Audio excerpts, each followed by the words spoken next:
lot of people go through life doing things badly. Racing's important to men who do it well. When you're racing, it's life. Anything that happens before or after, just waiting. Matt Williams got a brilliant start from the third row of the grid. He's gone, he's hit him, he's straight off at the chase. A half-second lead. Oh, but there's silvering colour in the background. He has it. Oh, he's round on the last lap. There's a massive, massive accident. Next to the inside, what a move, what a move.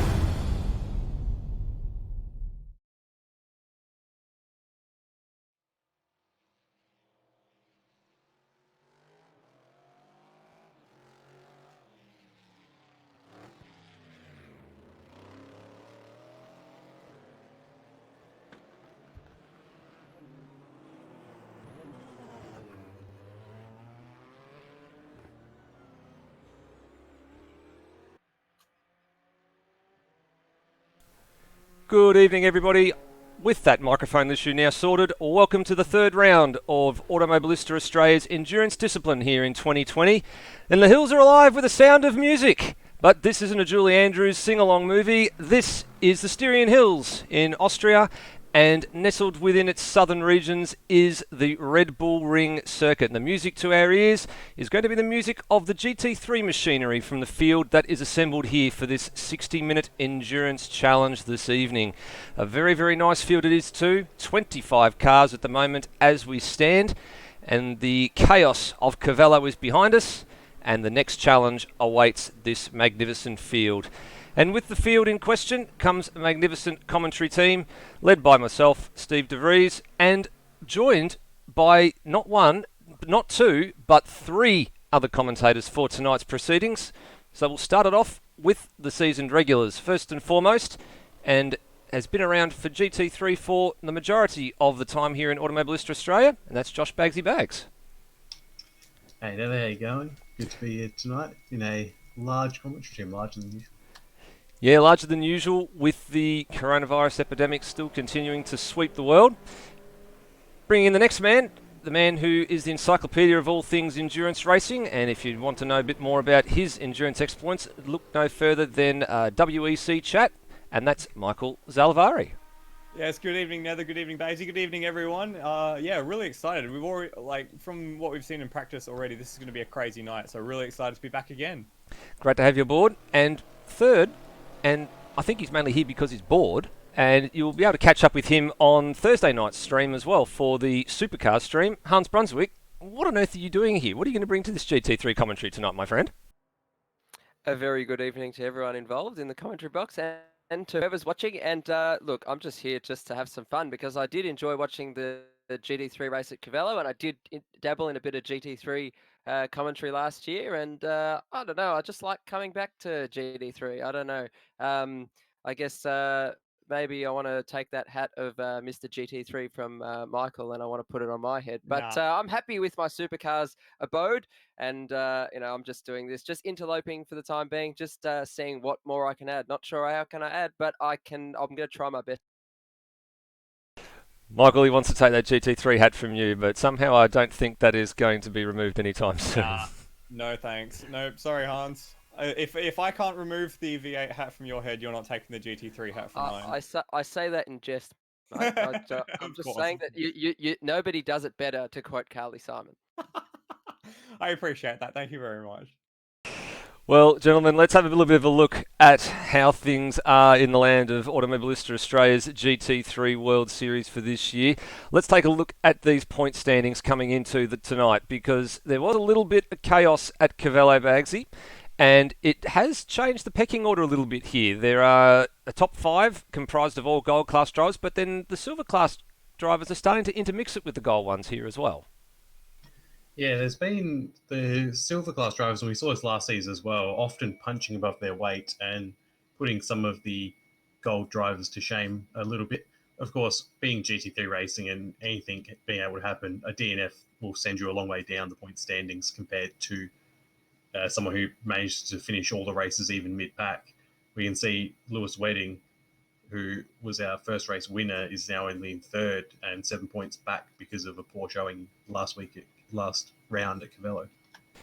Yeah, certainly was, and there is a little bit on that Cavello story that we will touch on just after qualifying as well. A couple of unusual occurrences that did happen, which we will show you precisely that sequence of events because it's something that's never happened before in Automobilista Australia. Floody, we flick over to the team's points here. This is a new innovation for this year. The GT3 lottery, of course, mixing up the team's points, but no surprises at the front here. The three-car Lambo team of Gravel Shed Racing are just smashing it at the moment. Yeah, and they're smashing it because of the power of all three of those drivers. They don't really have a weak driver in that lineup, which is a bit funny considering how the lottery worked out. So yeah, Gravel Shed Racing really at the top with the likes of Matt Schwass and Ozrob, really carrying that along with Steve Bolger, of course, who's one of the top drivers so far. Possibly could have won last round out, but alas, didn't in the end. Yeah, that's BC Racing and then Wedding Crashers Racing being very much carried by Lewis Wedding at the moment. Oh wait, no, that's Will Devonshire's team. Sorry, and then Team Antara, which is where Lewis Wedding is. So yeah, very tight in that edge of the podium, but Gravel Shed Racing at the moment really showing it to the other teams. Yeah, you're not wrong there. They really are showing up really well. And actually, that was my pick. Once the GT3 lottery had all settled, I took a look at that Gravel Shed Racing team and I thought that is a really strong combination with Steve Bolger, the gold driver there, Ozrob and Matt Schwass, the two silver class drivers. And we have a look at the practice results as they stand at the moment. There's only a few minutes to go.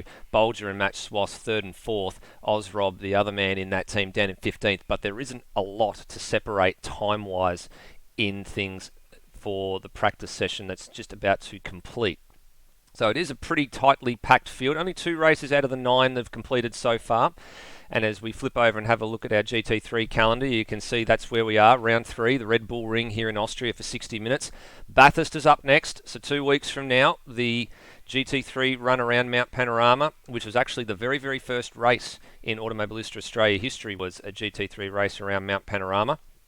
And then we start to get into some of the really interesting circuits. So we do a little bit of a tour of Asia and Europe, and then we finish up at Watkins Glen. And I think a lot of us have already said we're looking forward to very much to the 2 hours of the Glen. First trip there. First trip to a number of circuits on that calendar for GT3 this year.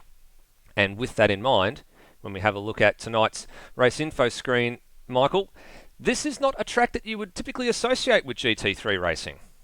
No, not at all. Of the major GT3 championships or GT championships around the world, the only ones that really have graced this circuit have been the ADAC GT, so the German Association GT3 Championship, and European Le Mans Series used to race here a few seasons ago. But as far as mainstream GT3 racing, this one's a track that's sort of left by the way. Isn't it? But the good thing about this circuit is you can pass it just about every corner. There's plenty of overtaking opportunities here, so we're going to see some good action tonight. It really is, and there should be very easy to follow as well because there's not too many of these. Well, there's some high-speed corners, but they're more sort of high to medium speed, and these cars have been following fairly well. And all you need to do is get right up behind someone, and you can draft them all the way up a straight. You don't even have to. You could argue overtaking for the first corner is a bad idea because they're just going to get you back on the next straight, or hold back and take you on the third straight after that. So it's all about your timing here, and we could see some very close battles and lots of back and forth all through the field.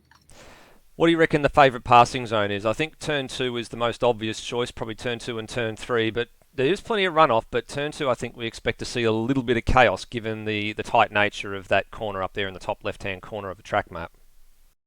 Yeah, it's definitely easier to overtake at turn 2 versus turn 1, turn 1 being a lot faster. And as you said, turn 3 is also a heavy downhill braking zone that will catch people out.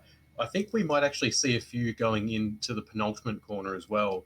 It's very easy to the little left and then right chicane going through the start of sector 3. If you get just a little bit offline there, you're going to lose that crucial bit of traction and acceleration.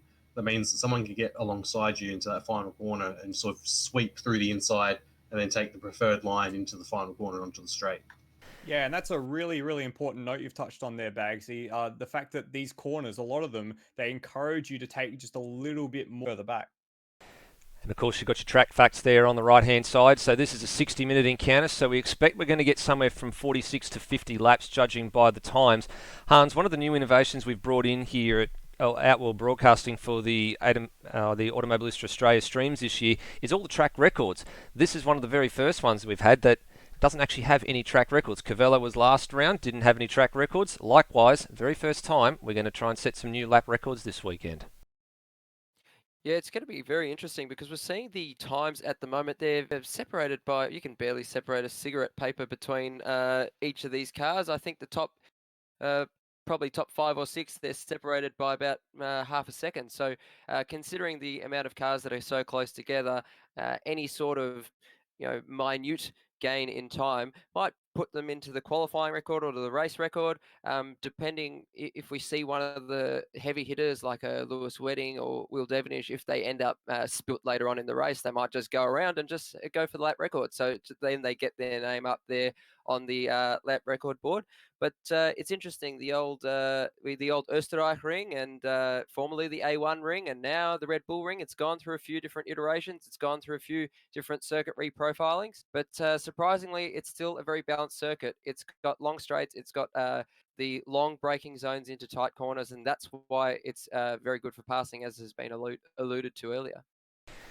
Yeah, you're not wrong, and I guess the one change that a lot of people don't actually recognise has actually happened to this circuit in the very recent history is that in honour of Niki Lauda passing away last year, Turn 1 was actually renamed the Niki Lauda corner. It was one of the infield circuit corners with the second of the left-handers a long way back in the day when it was still the Österreich ring. It actually had its name given to that, but it has now been shifted to Turn number 1. So with that in mind, 15 minutes are now on the board, and we are about to go qualifying here at Automobilista Australia in the GT3 discipline. And the man who headed the points, not only the point standings, but the timing screens after the qualifying practice session was over was Will Devonish, his best lap being a 1:27.838. So no doubt that's going to be the qualifying pace we expect to see. And already a plethora of cars heading into the pit lane. We're just trying to pick up who the car is that's at the end of pit lane at the moment. So it looks like that's Ozrob, followed by Wayne Spencer, Termo, and Lion Mitch are going to be your first 4 cars out. Correct. There we go. We have got them now on the screen. There is the traffic lights at the end of pit lane. We're just waiting to see them turn from red to green. And we'll be underway for this 15-minute session. 15-minute session is going to be plenty of time, gentlemen, to get some laps in here. Yeah. Plenty of time. Go ahead. Plenty of time, but not much space on this track. As we see, it's a minute and a half lap. We've got 25 people here, so you've got essentially a car every 3 seconds. It's going to be interesting to try and find a gap in this, especially when you do have a bit of pace differential between some of these cars. Yeah, and especially that old thing that sports cars like to do is they like to congregate. No matter how big the track is, they like to find the same spot on the racetrack. So, it's only 4.3 kilometers as well, so that's not really that much room. And if you've come across a slower car in that middle sector where you've got those long trailing brake corners of turns 3 and 4, you could lose a plethora of time. But we're going to be seeing, it's going to be action-packed from start to finish, this entire broadcast, really. So it's exciting times. Well, not only that, you just mentioned, Michael, that there's a lot of people finding the right amount of space on track, and that's precisely what's happening now. Behind Ozrob, there is a plethora of cars that are gaggled together, and you can see Termo is tucked in there. I think that might be behind one of the BC Racing Dodge Vipers at the moment. So track space is going to be at a premium for such a short circuit. Go on, Bagsy. So to touch on qualifying is that we said long straights before we came into qualifying. There is every chance that a good slipstream could be got here as well along all these straights that could contribute a fair bit to a time. As we see, Ozrob runs a little bit wide, not an ideal start to his lap. So you could see Wayne potentially having a better lap, or Foley, than Ozrob initially because of the slipstream. Well, Bagsy, let's go on board here with Ozrob down into turn 1. Talk us through a lap here of this Red Bull ring. To go into the Lauda curve, we see he runs perfectly out onto that little ripple strip there and comes through what some people describe as turn 2, but I believe for our purposes it's not a corner tonight. And then uphill heavy braking zone of the actual turn 2. How well does he go here? Tips it in. Didn't quite see if he hit the apex there or not, but he's absolutely going for it there. Wayne is dropping back behind him, and he's now got this long drag down to turn 3, the downhill braking zone. as said before, you have to trail brake here, easy to lock a tyre and run wide, and he hits that apex absolutely beautifully. And he's already into Sector 2. Sector 2 starts before Turn 2, so he's coming round to the middle portion of this track. You can see where the shorter version of the track joins just on the left there, rather the right, sorry. And as he comes through, this is the tricky chicane we're talking about. If you take a little bit too much here, you will either get a track cut or not quite get the power down and you'll be vulnerable into the last two corners. Now, two fast downhill right-handers. Into the first one, beautifully, hits that apex nicely, out onto the curve, hits the next apex perfectly, and a little bit wide, but still a good finish to that lap. And the first time goes on the board for Osrop will be a 1:30.009, immediately eclipsed by Wayne. And then immediately eclipsed by Lime Mitch, Steve Bolger. They've all started to immediately pump in the fast laps. So a little bit of a scruffy lap there from Osrob. We do expect that those times are going to be in the 1 minute 28s and 27s is what you're going to have to try and master to get pole. Hans. We might see a 27 straight away here. Will Devon just coming around the final corner. He's purple in the first two sectors, coming across the line, set the early benchmark we expect, and it's 28.081. So not quite a 27, but it's certainly on the cards. Well, that's pretty close to what he did in practice. Hans.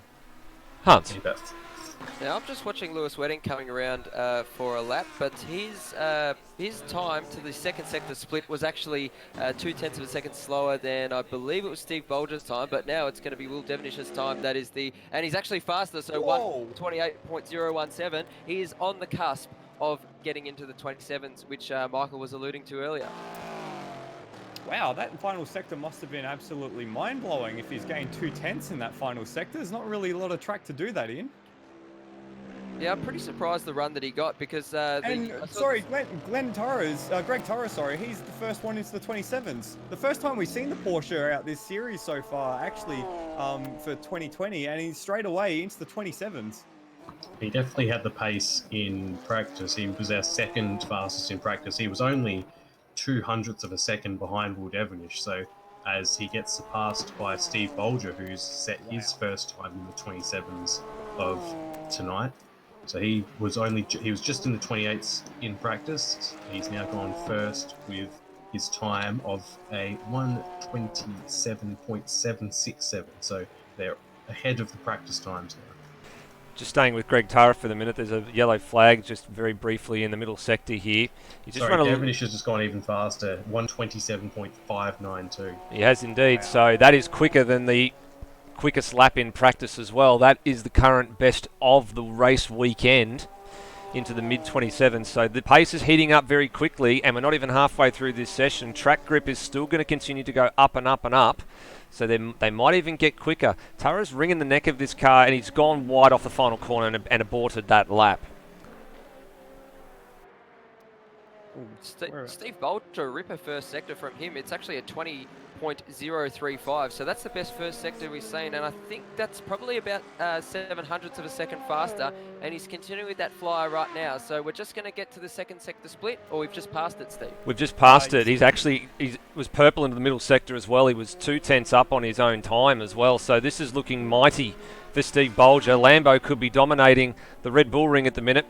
Doesn't quite keep it straight. What's the time? The time is... he lost a lot of time in that last sector, but he is still on... He's now moved back to the pole. This is very, very tight at the top. And it's not just tight at the top, it's tight throughout the entire midfield as well. If we look from 9th down to 14th, it's separated by 0.2 of a second. Make that 9th down to 15th as Joyner and Roadhog both just improve as well. So it's very, very tight wherever you look at the moment. Yeah, there's going to be a lot of change in the next 8.5 minutes on the standings, I think, here, Michael. The times are going to get quicker and quicker and quicker, and we've seen that there was so many cars covered by such a little time in the practice session as well. It wasn't funny. It's not only going to be a ripper quali session, it's going to be a ripper race as well. We expect a lot of battle packs to form throughout the night, and it's only going to be a one-stop race too. A few drivers saying they're pretty easy to make it on fuel, some saying pretty tight on a one-stop actually, so that'll be something to keep an eye out for.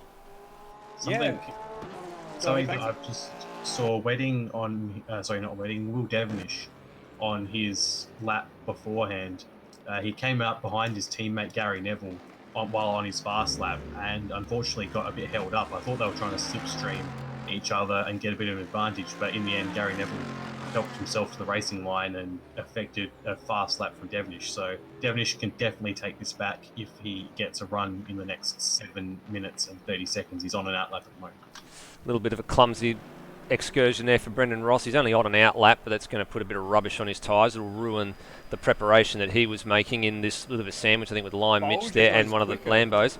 Bolger goes Sorry, quicker Never. again. You're right. Actually, in fact, he has gone quicker. So top time is now 27.4.5. So, geez, the bar's getting lowered and lowered and lowered very, very quickly. We're going to see a low 27.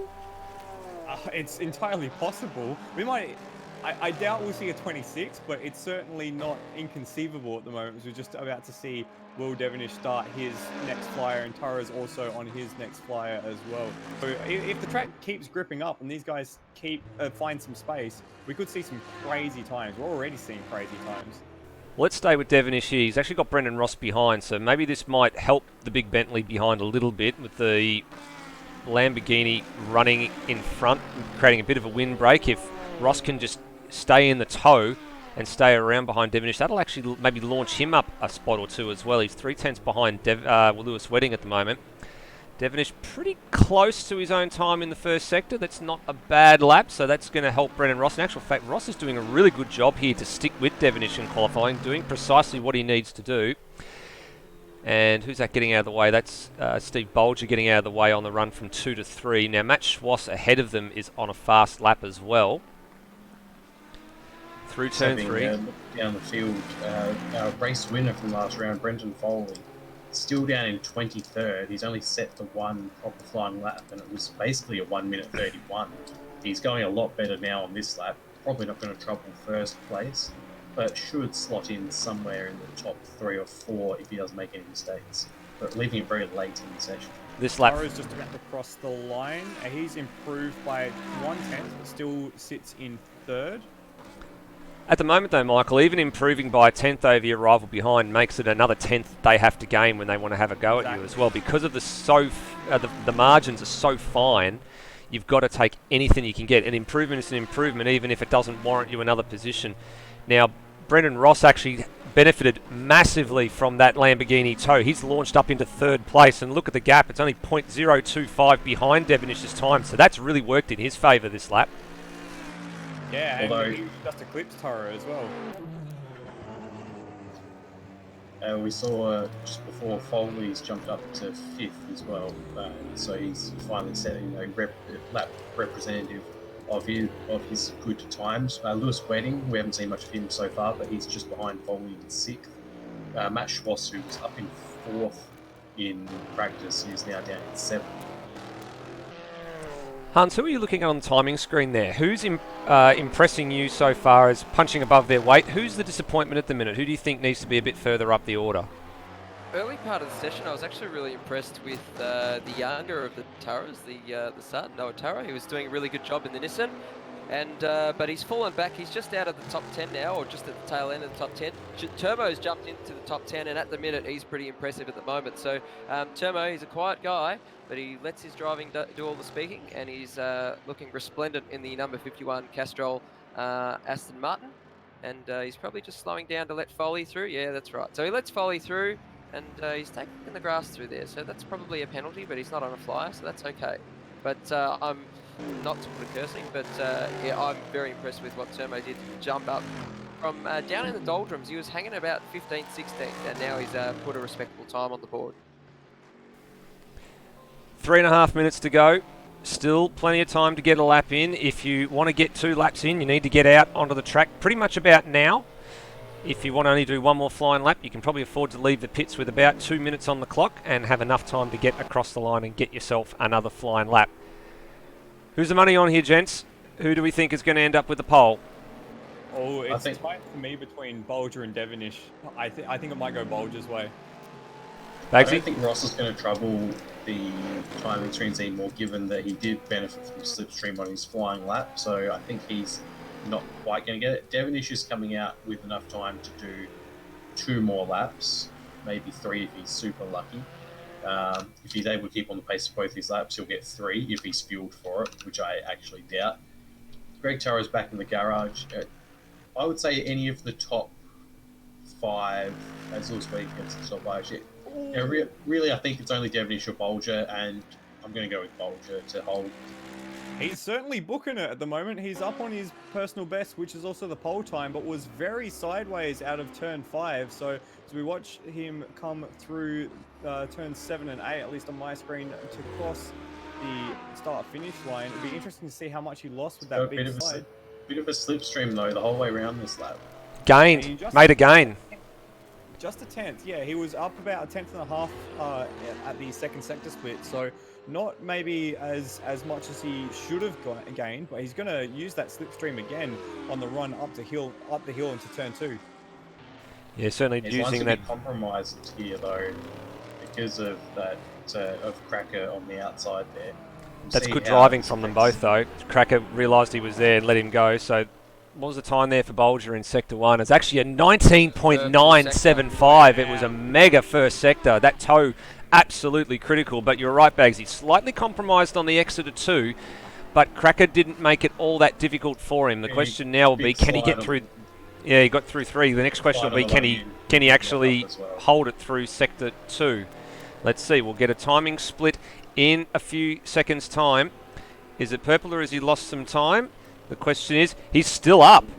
Not by very much, though. What was it? Is it a purple middle sector? We need to have a look at the timing screens. Wait for it to come up now. So it's just a green sector. Still very, very fast. Interesting to note, on his last lap by, when he set the provisional pole time, again eclipsing his own pole time, it was actually not a perfect lap in terms of going purple on every sector. He just managed to stitch the lap together, so his optimal lap time will look a lot better than what he's currently got. To the line, and he did flash across the line, and it did say, I think he might have backed out of the lap just right at the very death knell. So that's a bit of an interesting one. So no more for him. He set a faster lap. Actually, he has. So it has registered. He exited back to the pits. Geez, that was very, very close then, if that was the case. It just on the timing screen, just on the front, it actually didn't show up as it was.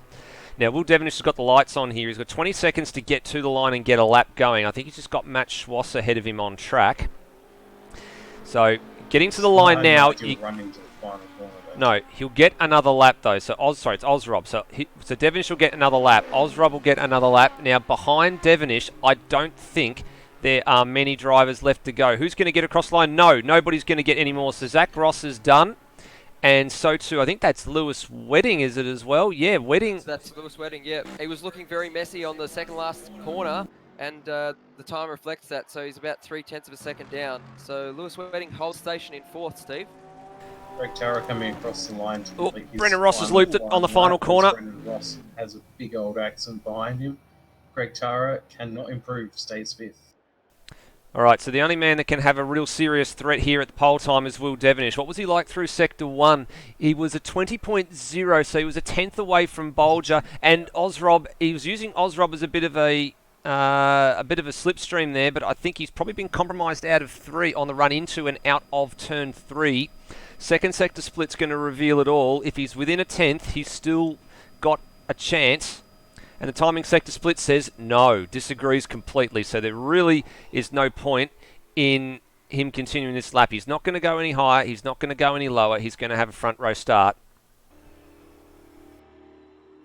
It's unfortunate, Dervish. I think despite the slipstream from Ozrob, it's definitely the compromise line into turn 3 meant that wasn't going to be a faster lap.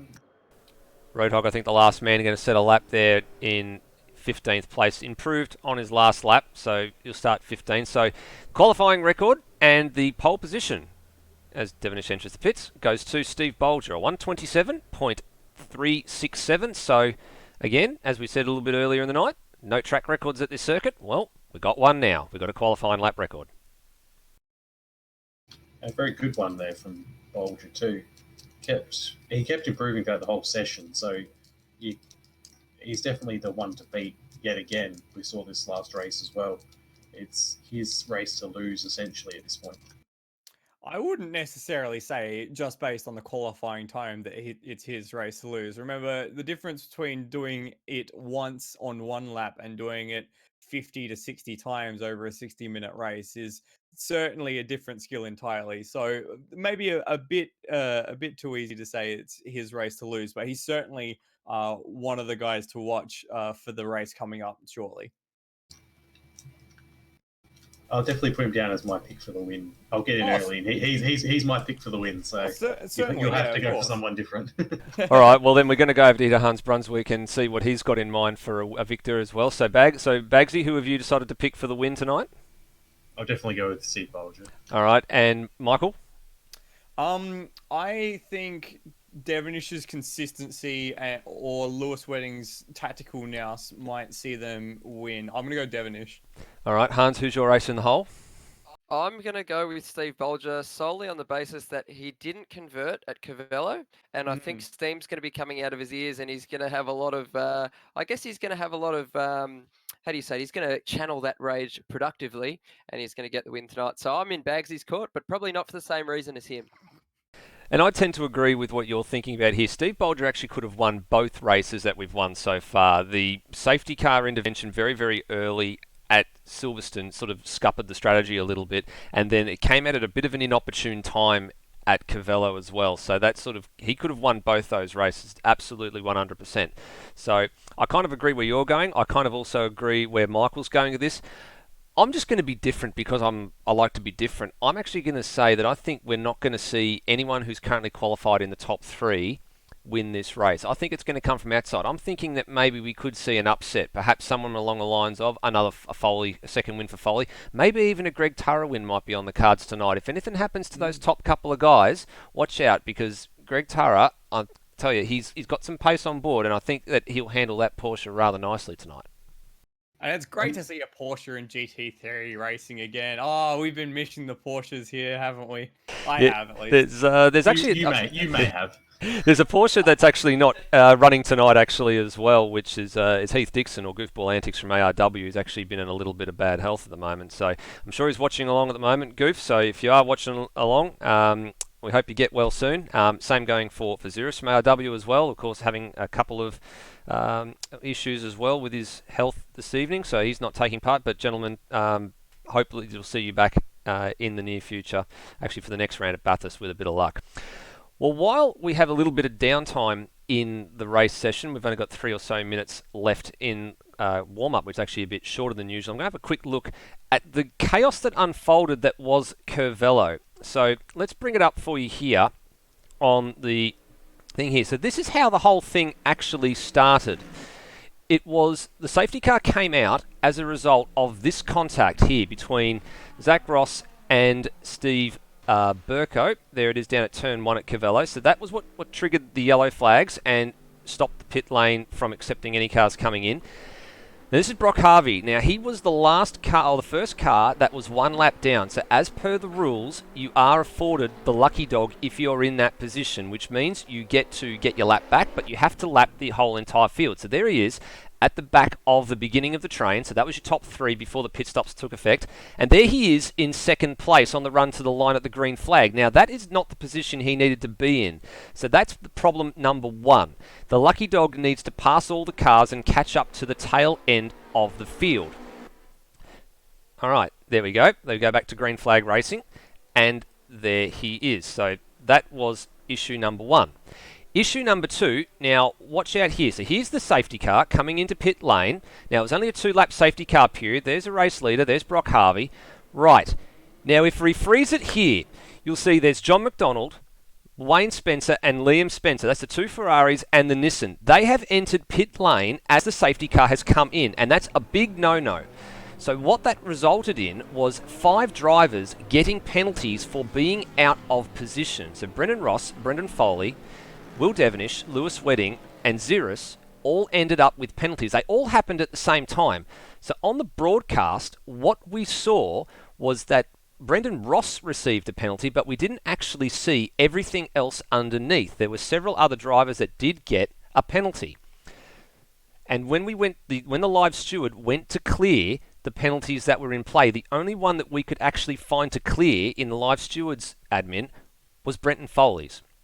So, a comedy of errors, sequence of events being nothing like we've ever seen before, and on top of that, the size of the GT3 field on the night was actually enormous. So, publicly, there's a little bit of an apology we've got to issue with this one, just to say to all the drivers that did race, sorry for the chaos that it caused. The results, unfortunately, stand. But what that has meant is several little changes as of tonight moving forward. So change number one, the safety car is now locked into a 3 laps stint. That means that the pits are closed when the safety car comes out. All the lead lap cars can pit on the end of the first lap. All the lap runners can pit at the end of the second lap. And then on the third lap, the safety car goes in. So there's no more chaos. The second thing is that all drivers are now being told do not pit when the safety car comes in, because it's going to cause that issue again.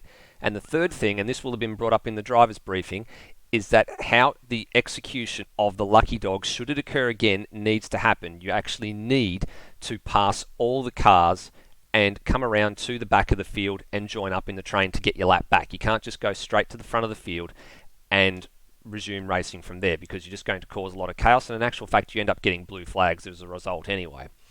So a little bit of a sequence of errors there, gentlemen, that is ultimately meant that we just needed to have a bit of a look and tweak the rules a little bit just to make it sort itself out for the races moving forward, but something that we haven't really seen before in AMS Oz. Yeah, it was quite a bit, quite difficult to keep up with, because we thought that second pit stop, which was actually the drive-through penalty for all those cars, was a legitimate pit stop. So we're trying to base our strategy off of that last time out. Just a quick thing though, it is on the lucky dog thing. It was a bit unkind to Brock Harvey. Apparently, it only released him uh at corner 16, so 2 corners from the end of the lap. So yeah, it was a bit of a damned if you do, damned if you don't sort of situation there for Brock Harvey. So yeah, all in all, not the best in the way that it worked out, but hopefully with these changes we should see a lot more consistency and accuracy with the safety car interventions, should they be needed for the rest of the season. And Bagsy, the interesting part of all that was that we were scratching our heads why so many people were coming in and actually doing pit stops after the green flag had dropped so early. Now we know the reason why. Yeah, I was scratching my head with I've got my pad that had all my pit stop recordings from last week, and there's lots of question marks on it as to why people are doing things. And now I have an answer to those question marks. Yeah, hopefully that also clears it up for the AMS Oz community. I mean, Hans, we fortunately enough, we don't see this sort of thing in supercars as well, because pretty much as soon as a safety car comes out in supercars, everybody hits pit road.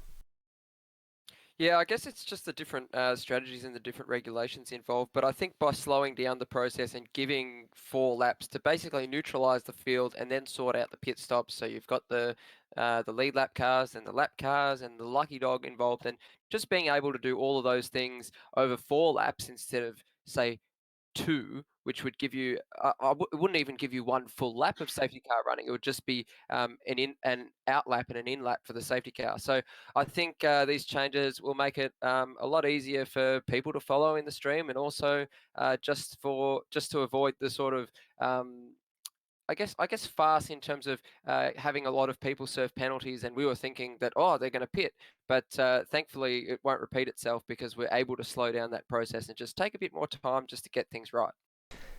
Spot on. It's also presented things that, with the live steward being around as well, that, you know, as we said, we went to clear all the penalties and we could only find 1 car that had the actual safety or the traffic light sequence above its head, which wasn't ideal given 5 people had the penalties. But the logs a bit later on down the track had actually uncovered precisely what happened. So there have been a few tweaks to the live stewarding process as well. Typically it's actually been managed here from Commentary Central, which presents a little bit of an extra workload for people such as myself, and especially in the event of the lucky dog. In the case which we actually found out, it didn't actually release the person concerned, being Brock Harvey, until quite late in the lap that the safety car was due to come in. Being a long lap of the circuit as well didn't help matters either. So now being locked into 3 laps, it will then allow everything to be worked out and made available for the restart. The one thing that doesn't change out of all of it, gentlemen, is that the field is still going to be bunched at a restart, but the lap traffic cars are going to be toward the back. The front-running cars are going to be toward the front, and we just get on with racing again. And that's exactly what you want, isn't it? Just to get on with racing. I mean, it's a little unfortunate that we have to mandate a longer safety car period, because the last thing you want to see or you want to experience is cars running around under safety car. But in order to make sure that everything's done correctly without problems and doesn't cause these further issues, it's probably the right call. And yeah, as I said, if it should be needed again throughout the rest of the season, at least we know we've got a procedure in place that should not cause any further problems. Spot on. Well, there's not much time left in the practice and warm-up session before the race, so let's rejoin that session at the moment. There's Glenn Miles and a bunch of other cars have just come out onto the circuit. Now, I wouldn't be surprised, as per the usual things that happen in the warm-up session, to see drivers coming in and practicing their stops. This pit lane, Bagsy, is a little bit different compared to Cavello and Silverstone. It is very, very narrow. It's got Armco barriers, and you can actually lose it on the pit lane exit if you're not careful.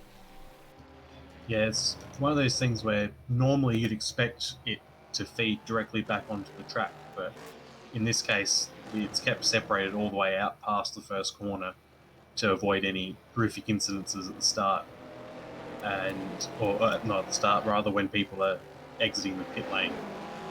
But it means that you have to be very careful on the entry as well. We've got the entry that is basically off the racing line, straight in and downhill, curved, grass on the outside. You've got to be very careful and then hit that pit lane speed limiter as fast as possible, because it is a while before you actually have to slow down. So that's all time you can gain on the way in, as we see a couple of people doing practice entries at the moment. That is an interesting point you make about gaining time on pit lane. Some people will be a little bit cautious when they come into pit lane, and they'll make sure that they get stopped well and truly before the line. There will be a couple of people that know where the line is, and they'll really try and push that limit tonight. Yeah, of course. Wasn't it the late great? Well, not the late great. The great Michael Schumacher, who was always someone who really pushed it onto pit entries and gained a lot of time from that. So yeah, it would be interesting to see who's brave to take that dive into pit lane and who's going to be more conservative to make sure they don't get a penalty. So the last thing you want is a drive-through penalty. Especially on a race where it's tipped to be one stop as well. So expect to see drivers coming in sort of 25-minute mark to 35-minute mark, depending on how they're going for fuel and all that sort of thing. Tyres is a no-brainer. You're given the high loads around here on some of these corners, Hans, you probably wouldn't expect anybody to really not change tyres. Maybe just change right sides or left sides, depending on what your preference is. In this case, it's more likely going to be the left side, being the predominantly working side of the car. Yeah, I'd say it would be left sides most likely, but I think this track, it sort of works the tyres a little bit evenly, because you've got that middle section and you're spending a lot of time turning left, and that puts a lot of load on the right side of the car. So, basically, I would say left sides would be the go, but I probably wouldn't go that way. I reckon the majority of people will go 4 tyres all round. I tend to agree. I think if you take 2 tyres, you're just trying to gain a little bit of time and probably going to not be worth it in the long run. Now, something's just going a little bit funky here. I think maybe we're about to restart the warm-up session. Looks like we have. I believe we were missing Greg Tara and Luke Joyner. All right, so that's a short break in proceedings that we were expecting. I was watching Steve Bolger just on the front of screen, and I didn't see another car off to his right or our left on the broadcast, if you're watching there from home. And it looks like we were, as you said, missing a couple of drivers there. So just looking down the order list here just to see who, in fact, are in the server. There was 25 drivers that we had listed, and I think they're all just starting to get themselves back in right about now. So Greg Tara, yep, he's now arrived, and so too has Luke Joyner. So they're going to probably just advance to the session now. Hopefully the order will now be correct. As we have a quick cycle through, and so now Tara's in correct position, which is good to see. He was 5th in qualifying, he is 5th in the game, so not too far away from a race start here. Now, reminder of the starting procedure. The safety car will come into pit lane. The leader will hold the pit lane speed limit, or 80 km/h speed limit, to the line, at which point, when they cross the control line, they will be permitted to start racing. So it's not race as soon as the green flag is dropped, it is race as soon as you get to the control line at the end of the formation lap. Big field here. Big field here, gentlemen. We're going to get excited. We've got 25 cars that we need to have a look at here. Plenty of onboard cameras, plenty of outside cameras to take a look at. And as we said at the beginning of the broadcast, the hills are alive with the sound of music. Bagsy, big grid, lots of music. Let's rattle them off. Big grid, short lap, so this will be short and sweet for everyone. Steve Bolger, 2 poles, no wins, looking for his first win tonight. Will Devonish, been the pace man so far, couldn't quite take it to Bolger in qualifying, number 2. Brendan Ross in 3rd in the boat lead. Lewis Wedding in 4th, he'll be hoping to improve on his 9th position last race. Greg Turra in 5th, the lead Lone Cub racing car. Matt Schwass, teammate of our pole sitter, in 6th. Brenton Foley in 7th. Termo in 8th. Noah Turra, the younger Turra, in 9th. Liam Spencer in the sister GTR there. Well, he's a guest GTR, but he's next to Noah Turra. Lion Mitch runs a bit wide on the warm-up lap, unfortunately. He is in 11th, next to his teammate for the Matt Harvey Repair and Tune team, Aaron Thomas. Luke Joyner, 13th place for Wedding Crashers Motorsport. Wayne, number 14, in position 14 rather, in the Ferrari. Roadhog, 15th place. Zach Ross in 16th for 888 Race Engineering. Gary Neville in 17th, the 3rd Wedding Crashers Motorsport car. Matt Williams in the guest team Darrell Lee car, that's Stick's car. Beautiful livery that, and it's making me hungry. Osrog for Gravel Shed Racing. Matt Webb in 20th place. Cracker in 21st. Wayne Whitmore, 22nd in the Bentley. Brock Harvey for Matt Harvey Repair and Tune, 23rd. Glenn Miles in 24th, and rounding out the field is Rhodey in 25th for a 25-car grid. It's absolutely massive. It is massive. It's getting bigger and better every time. Michael, closing thoughts before we go to green. Safety car's about to come in. Let's hope we get through the first lap clean, and let's hope that we have a great race. I think so. I think that's all we can say. The animals in the arc now line up 2 by 2 as they approach the green flag and the control line. Look at this. Fantastic field of cars. Good to see a good mix. Looking forward to some of these battles, especially between the likes of Liam Spencer and Noah Turra, 2 young guns in AMS Oz, making a name for themselves over the last 6 to 12 months. 60 minutes have started counting, and the 60 minutes of Austria is go. Good launch from the front by Bolger. Devonish is going to go with him, so for the moment, it looks pretty stationary at the front. Bolger's got on a very, very nice launch, actually. Oh, there's already chaos behind. Devonish has been punted. Devonish is around, and the field is going to stream on by. Now, who was he involved with there as he's bumping across the grass? We're going to have to cut this onto the replay straight away if I can actually get it to go. They're still bumping on the way to turn 2, Steve.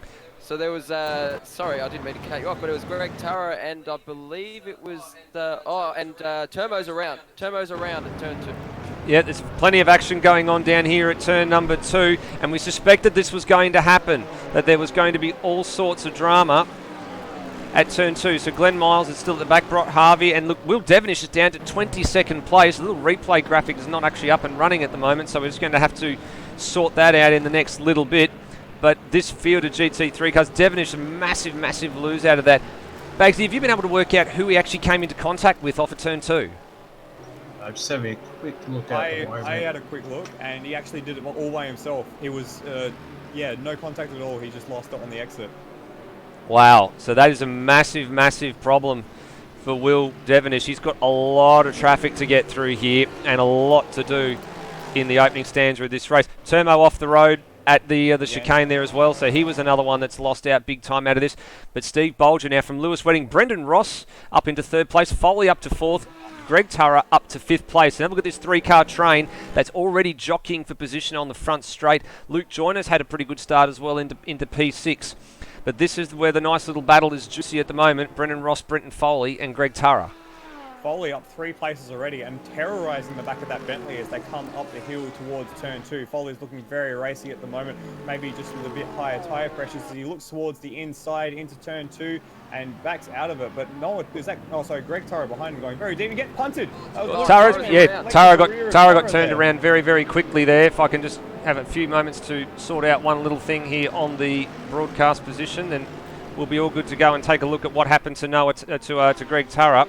Where is he on the list? He's actually spun right. He's down to 13 positions. He's basically lost. Here we go. He's behind Will Devonish. There he is. Here we go. Here's what happened to Tara. So all he got into, that was Joyner getting into him as well. So Joyner came from a long way back and got into the right rear quarter panel of Greg Tara. So plenty of action, as we said earlier in this bit, gentlemen. Apologies to those watching on the live stream for the brief stutter. That was just to sort out a little issue on our end. But we are back to live pictures as of now. Look at this angry pack through the middle. Devonish and Matt Webb and Greg Tara trying to pick their way through the traffic. This is absolutely manic at the minute in the lower end of the midfield. 3 wide into turn 7. Zach Ross, Will Devonish, and is that Ozrob? And it looks like they've managed to slide their way through. Ozrob takes that group lead from Zach Ross and Will Devonish, but now Devonish is going to drive up the inside. Tara is just behind them as well. These guys are going to have to recover through this madness, and a madness is the only way you can describe it at the moment. Somehow they managed to make it work, and somehow, and Will's run Ozrob out of road there as well, but that's fine because he was up the inside there as well. So now Devonish has got to defend very, very heavily from Zach Ross. He's got Matt Williams, the next car in the line, but this is an angry pack. This is really balls to the wall stuff. Zach Ross can have a look at the inside here. Yep. Tara's been that has had to take to the inside of the track. Yeah, I just saw that out of the corner of shot. Let's have another look at that one and see if we can work out what happened to Tara again. So twice in 2 laps, he's been involved in an incident down here at turn 2. Now, who was it that got into him? Or did he make a bit of a mistake? Or was he just avoiding somebody here? Oh, Ozrob moved over. That's what it was. So probably a little bit harmless, that one. A little bit lucky. Just probably trying to avoid another car ahead. So the way Ozrob moved all the way over to the right, it just suddenly lurched over. So I'd hazard a guess that potentially Matt Webb was involved in it, but we don't know yet. We'll have to see it later on, and perhaps that will make the highlights reel for next week or next round. 2 wedding crashes at Motorsports have swapped positions. Will Devonish and Gary Neville. Gary Neville going a bit easy on his teammate there, letting him scythe back through the field as Foley sets the fastest lap in 4th place, just outside the 129s. I'm going to bring us up to that battle at the moment because Ross has just gotten through on Lewis Wedding. It is now the big Bentley leading the AMG and the Viper up towards turn 2, and Wedding's going backwards here because Foley's got a run on him as well, and with that Bentley in the way, he can't really do much to defend. In fact, Foley's going to try and go up the inside of Ross as well. Foley going to get 2 in a single corner. Almost got a 2-for-1 special. Has he got it? He almost gets the 2-for-1 special there, but he's now side by side. Now Wedding's going to have the advantage with the double slipstream from Ross and Foley. Can he do anything with it though? He got boxed out in turn 2 and he's not able to do anything this one. So Foley has had a dream 2 corners there. He's gone up 2 positions. Wedding's dropped 2. Brendan Ross in the end, after all the hard work, gone nowhere. And this is going to be important for Foley to see how much Foley can gain back into that gap to Steve Bolger, who's already 3.5 seconds away from this group here. Foley was getting really held up by those 2, and now he's at the head of it. So let's see if he can start eating into that 3.5 second lead.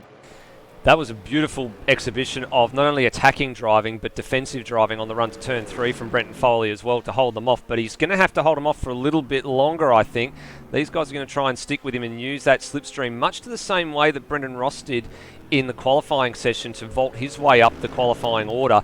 Wedding's not going to let them get away either. Behind them, there's Steve Bolger goes into the 29s. Behind them, look at this battle pack as well. So you've got Luke Joyner, Matt Schwass, and then you've got Noah Tara and Liam Spencer, the 2 that I said at the beginning of this race, going to have a nice little battle. 2 young guns in AMS Oz, and they're hanging around. They're not letting them get away, or Noah Tara's not letting them get away at the moment. And one thing that we do know about Noah Tara, if you watched last year's broadcast, he is quick. He actually took pole position and was up the front for a good portion of the race at Jerez until a few mistakes started to creep in. And we have said that if he can eradicate those mistakes, he is going to be podium material in the not too distant future. fingers crossed we see him up in that podium position because that Manti car looks gorgeous. Got to get that Grello going. Love That's, that Grello. that's a beautiful car. Oh, a little bit There's wide. a bit of Luke Joyner checked up there, and that caused Schwass to check up, and Noah Taro gives him a bit of a tap on the rear. Yeah, a little bit of a concertina effect going down there into turn 3. A couple of different lines for braking, a couple of different braking spots as well. Everybody just does something a little bit different around here. Joyner very wide through turn 5 as well. Bit of a wiggle mid-corner as well for Schwass. That's going to invite Noah Taro to have a bit of a go down here into 7 if he can be close enough, but he's just lost out, having to check up for that car that didn't want to agree going through turn 5, and Taro just maybe a fraction too close. Wrong spot at the wrong time. Needed to have maybe an extra car length or two to get his run going. Just have a look. Will Devonish back down in 11th as he's about to set a fastest lap of the race, I believe, as he comes across the line. There he goes. You're absolutely spot 11th, on. So he's on fire. Oh, I just noticed as well. Someone's around. Yeah, someone around at the back. That's the second of the Bentleys. That's Wayne Whitmore. So I'm not sure if he's been turned or if he's just lost it off the curb.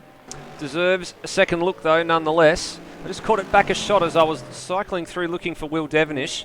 So he had Matt Webb behind and Turmo behind him.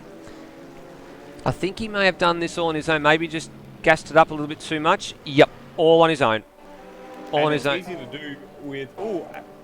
It's easy to do in these in this track because the curbs are really flat in the exit. They got those sausage curbs over the top. So if you get a little too much road and get up on those sausage curves, it just unloads the rear of the car and can send you around. Turmo was very lucky not to get involved in another incident there, so good to see Turmo. He's managed to avoid that one, but also Matt Schwass, he's going to be very difficult for Noah Taro to get past because Matt Schwass has had his elbows up in the opening lap, and he was involved in that bumping match with Greg Tara, and I believe it was Brenton Foley that was the other car. I stand to be corrected later on, but there were 3 cars bumping and banging side to side on the way into turn 2. Matt Schwass is really struggling with rear traction at the moment. He's doing his best Jarno Trulli impression, given the amount of cars behind him. Yeah, I was seeing especially in that middle sector, he's having some traction issues with that Lamborghini. Lamborghini is a very good car in a straight line, but if you can't get the traction down, you'll see what's happening here. And he's probably burning his tyres a lot more than some people around him too. Yeah, that's definitely true. But at the tail end of that group, you can already see, is that Will Devonish? Correct. In 9th place? It is. Correct. And not only that, he's just starting to... He's soon to be 8th. He's going to get past Liam Spencer on the run up here to turn 2. Spencer had a poor exit out of turn 2. Sorry, out of turn 1. He was out behind Noah Taro, and that's easy pickings for Will Devonish. And look at the speed he's going to carry through the second corner. And now with Noah Taro having a bit of a look at the back of Matt Schwass, have a look at the exit that Will Devonish has got out of turn 2. This is going to be probably an easy pass. Sorry, go Bagsy. As he has a look, but thinks better of it. Tara has a big slide there, and that's going to open the door for Devonish if he can hold it around the outside through sector 2. Yeah. Actually, he's just got the better trade. For all the traction issues Matt Schwass is having, Devonish has that car stuck to the road and is not having any issues whatsoever. So he will make short work of Matt Schwass soon, I think. And he'll actually be coming up to his teammate Gary Neville, who I think's had a spin because he's missing the front bonnet on his Lamborghini. He will have nosed it into a barrier somewhere, I'd imagine. Some of them are pretty close around this circuit. Pit lane is very, very close, and this last section here is pretty close as well. Now, I was about to say Luke Joyner looked like he was starting to edge away from Matt Schwass, but that gap has just started to stabilise. In actual fact, Schwass has started to come back at Luke Joyner. So 3 Lambos all in a line. Devonish, fastest lap again. Still 11.5 seconds off the race lead. If he can clear this pair quickly, Joyner's had a moment off of turn 1. So if Devonish can clear this pair very quickly, he's going to be able to reel in or at least start to minimise the deficit. Now, he's going to have to make a decision here. He probably won't get 2 for 1, but he's going to have to at least box... Or is he going to get 2 for 1? He's got 2 for 1 at turn 2, and that was all caused... As Spencer goes around Spencer ran in the background, but Devonish... So Devonish... they say about having all your ducks in a row, but that was Devonish having all the Lamborghinis in a row, because he's just helped himself there. And despite all that, the gap to Bolger's actually come down through all of this. So Devonish is closing the gap. It was at the start of this, 2 laps ago, it was at 13 seconds. And now he's down at about 11.5 seconds. So don't count Devonish out for this race, especially with only 1 pit stop. If he can make this run a bit better, he will have a shot at this win. And in comparison, look at where Greg Turrer is. He's still down in 18th. So while Devonish has been able to carve his way through the field, making some great moves and being brave, and also having the field open up around him, Turrer has been stuck at the back end, still battling with Ozrob and Matt Webb right down the very end of the field. So stark difference between the two. Oh, Schwartz and Tara have come together. Oh, and Turrer's just been collected by Aaron Did a Thomas big as accident in well. the background as well. There's been plenty of action there at the back. That's one of the Aaron BMWs Thomas. involved. Noah Tara's involved in it. Wow, so there's a bit of a mess back there. Let's have a look and see who was involved in this. Noah Tara and Thomas, I believe. It was Aaron Thomas. Oh, Yeah, Noah Tara Thomas got into the back of Schwass, and then Aaron Thomas couldn't avoid Noah Tara. and Matt it's Williams gone did on. Matt It's Williams gone did a on really at turn one. Matt Williams did a really good job there as well to avoid any of the carnage. You're saying at turn 1 as well here, Yeah, Michael. What happened? Cracker was at the head of that pack that Thomas recovered into, and then just got crossed up on the exit and spun and hit the wall, came back ahead of the entire group of them. So yeah, a big mess there, and it was lucky that he didn't get further coated. Wayne's gone round out of turn 2 as well. He's just picked up joined the track. Yeah, so he's been penalised Yeah, for a track cut there as well. So that's not a very good one. Now, Hans is just looking into what may have happened to Brock Harvey because he's plummeted down the standings like a stone. Hans, what do you got for us? Well, his lap times that are showing up, they're not looking too terrible, but he's ended up with a track cut on lap 6, so I'd hazard a guess that that's where it's all come undone for him. So he's fallen down into 21st, Brock Harvey. So not a good showing for the Matt Harvey Repair and Tune team at the moment. Yeah, continuing on with that as well, Wayne, as he got that penalty for the track cut, he actually got sideswiped by Aaron Thomas on the exit of turn 2, and that sent him into the wall on the left-hand side. Sorry. So he's dropped a bunch of positions as well. So this is a bit all messy few minutes that we've had here. Yeah, plenty messy at the moment. One of the things that is not changed from the last time we saw him in Automobilista Australia is this man on screen at the moment, Matt Williams. We always used to refer to him as the perennial place getter in the opening couple of laps, and he's done that quite nicely at the moment. Moved up from 18th to 9th by virtue of everything that's been going on around him. So a little bit of time off, and he's come back into the game and driving the McLaren quite well. Just a quick sidebar on that, Nether. We've had 2 retirements so far. We've just had Brock Harvey retire after going off at turn 4, and earlier on the race, just before that all kicked off, we had Roadhog retire after going wide at turn 6. That looked more of a had enough of this sort of stuff as opposed to hitting the wall or anything. Ozrob in the pits at the moment, so that's an interesting. Yeah, Not Hans sure. has been watching the pit lane as well. I'm wondering if there's a bit of damage going on here, Hans. What are you seeing? It looks like there's some fairly long stops going on at the moment. I know Wayne Spencer's got a drive-through penalty over his head, which means he'll need to come in again. Have some of these guys been stopping for damage? So I believe Wayne is stopping for damage, but Ozrob, pretty quick stop, so he's out and just coming out of the pit lane exit at the moment. And he's actually spun on the pit lane exit, and Wayne has to avoid him. Dangerous rejoin. Oh, very dangerous rejoin for Ozrob. But he's pretty much stuck in no man's land at the moment, so he's just spun it coming out of the exit of pit lane, and it's all gone wrong for him now. So perhaps a tactical manoeuvre, and it's not paid off for him. And we're just getting the replay now, Steve. Yeah, here we go. And, yep, classic thing that happens here. We did say that you can loop it on the pit lane exit. And, oh, geez, very close to wiping out. It's a blind corner as well because you can't see it because of the Armco. So you got to be supremely careful to get back onto the circuit. But all the way down the order, that whatever that gamble is, that's a curious one, gents. Yeah, it's not one that makes sense to me. Just another quick update. We've lost Wayne as well. He's decided to retire his car. Yeah, we knew someone was going to loop it at the exit of pit lane. Didn't know it was going to be the first man through.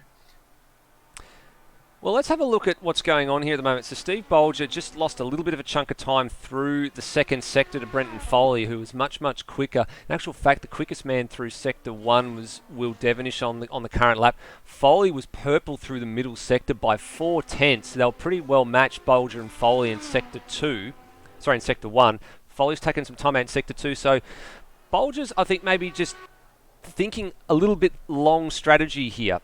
He's maintained the gap. In actual fact, he's picked up another 10th in this third sector, so lost 3/10 overall on that lap.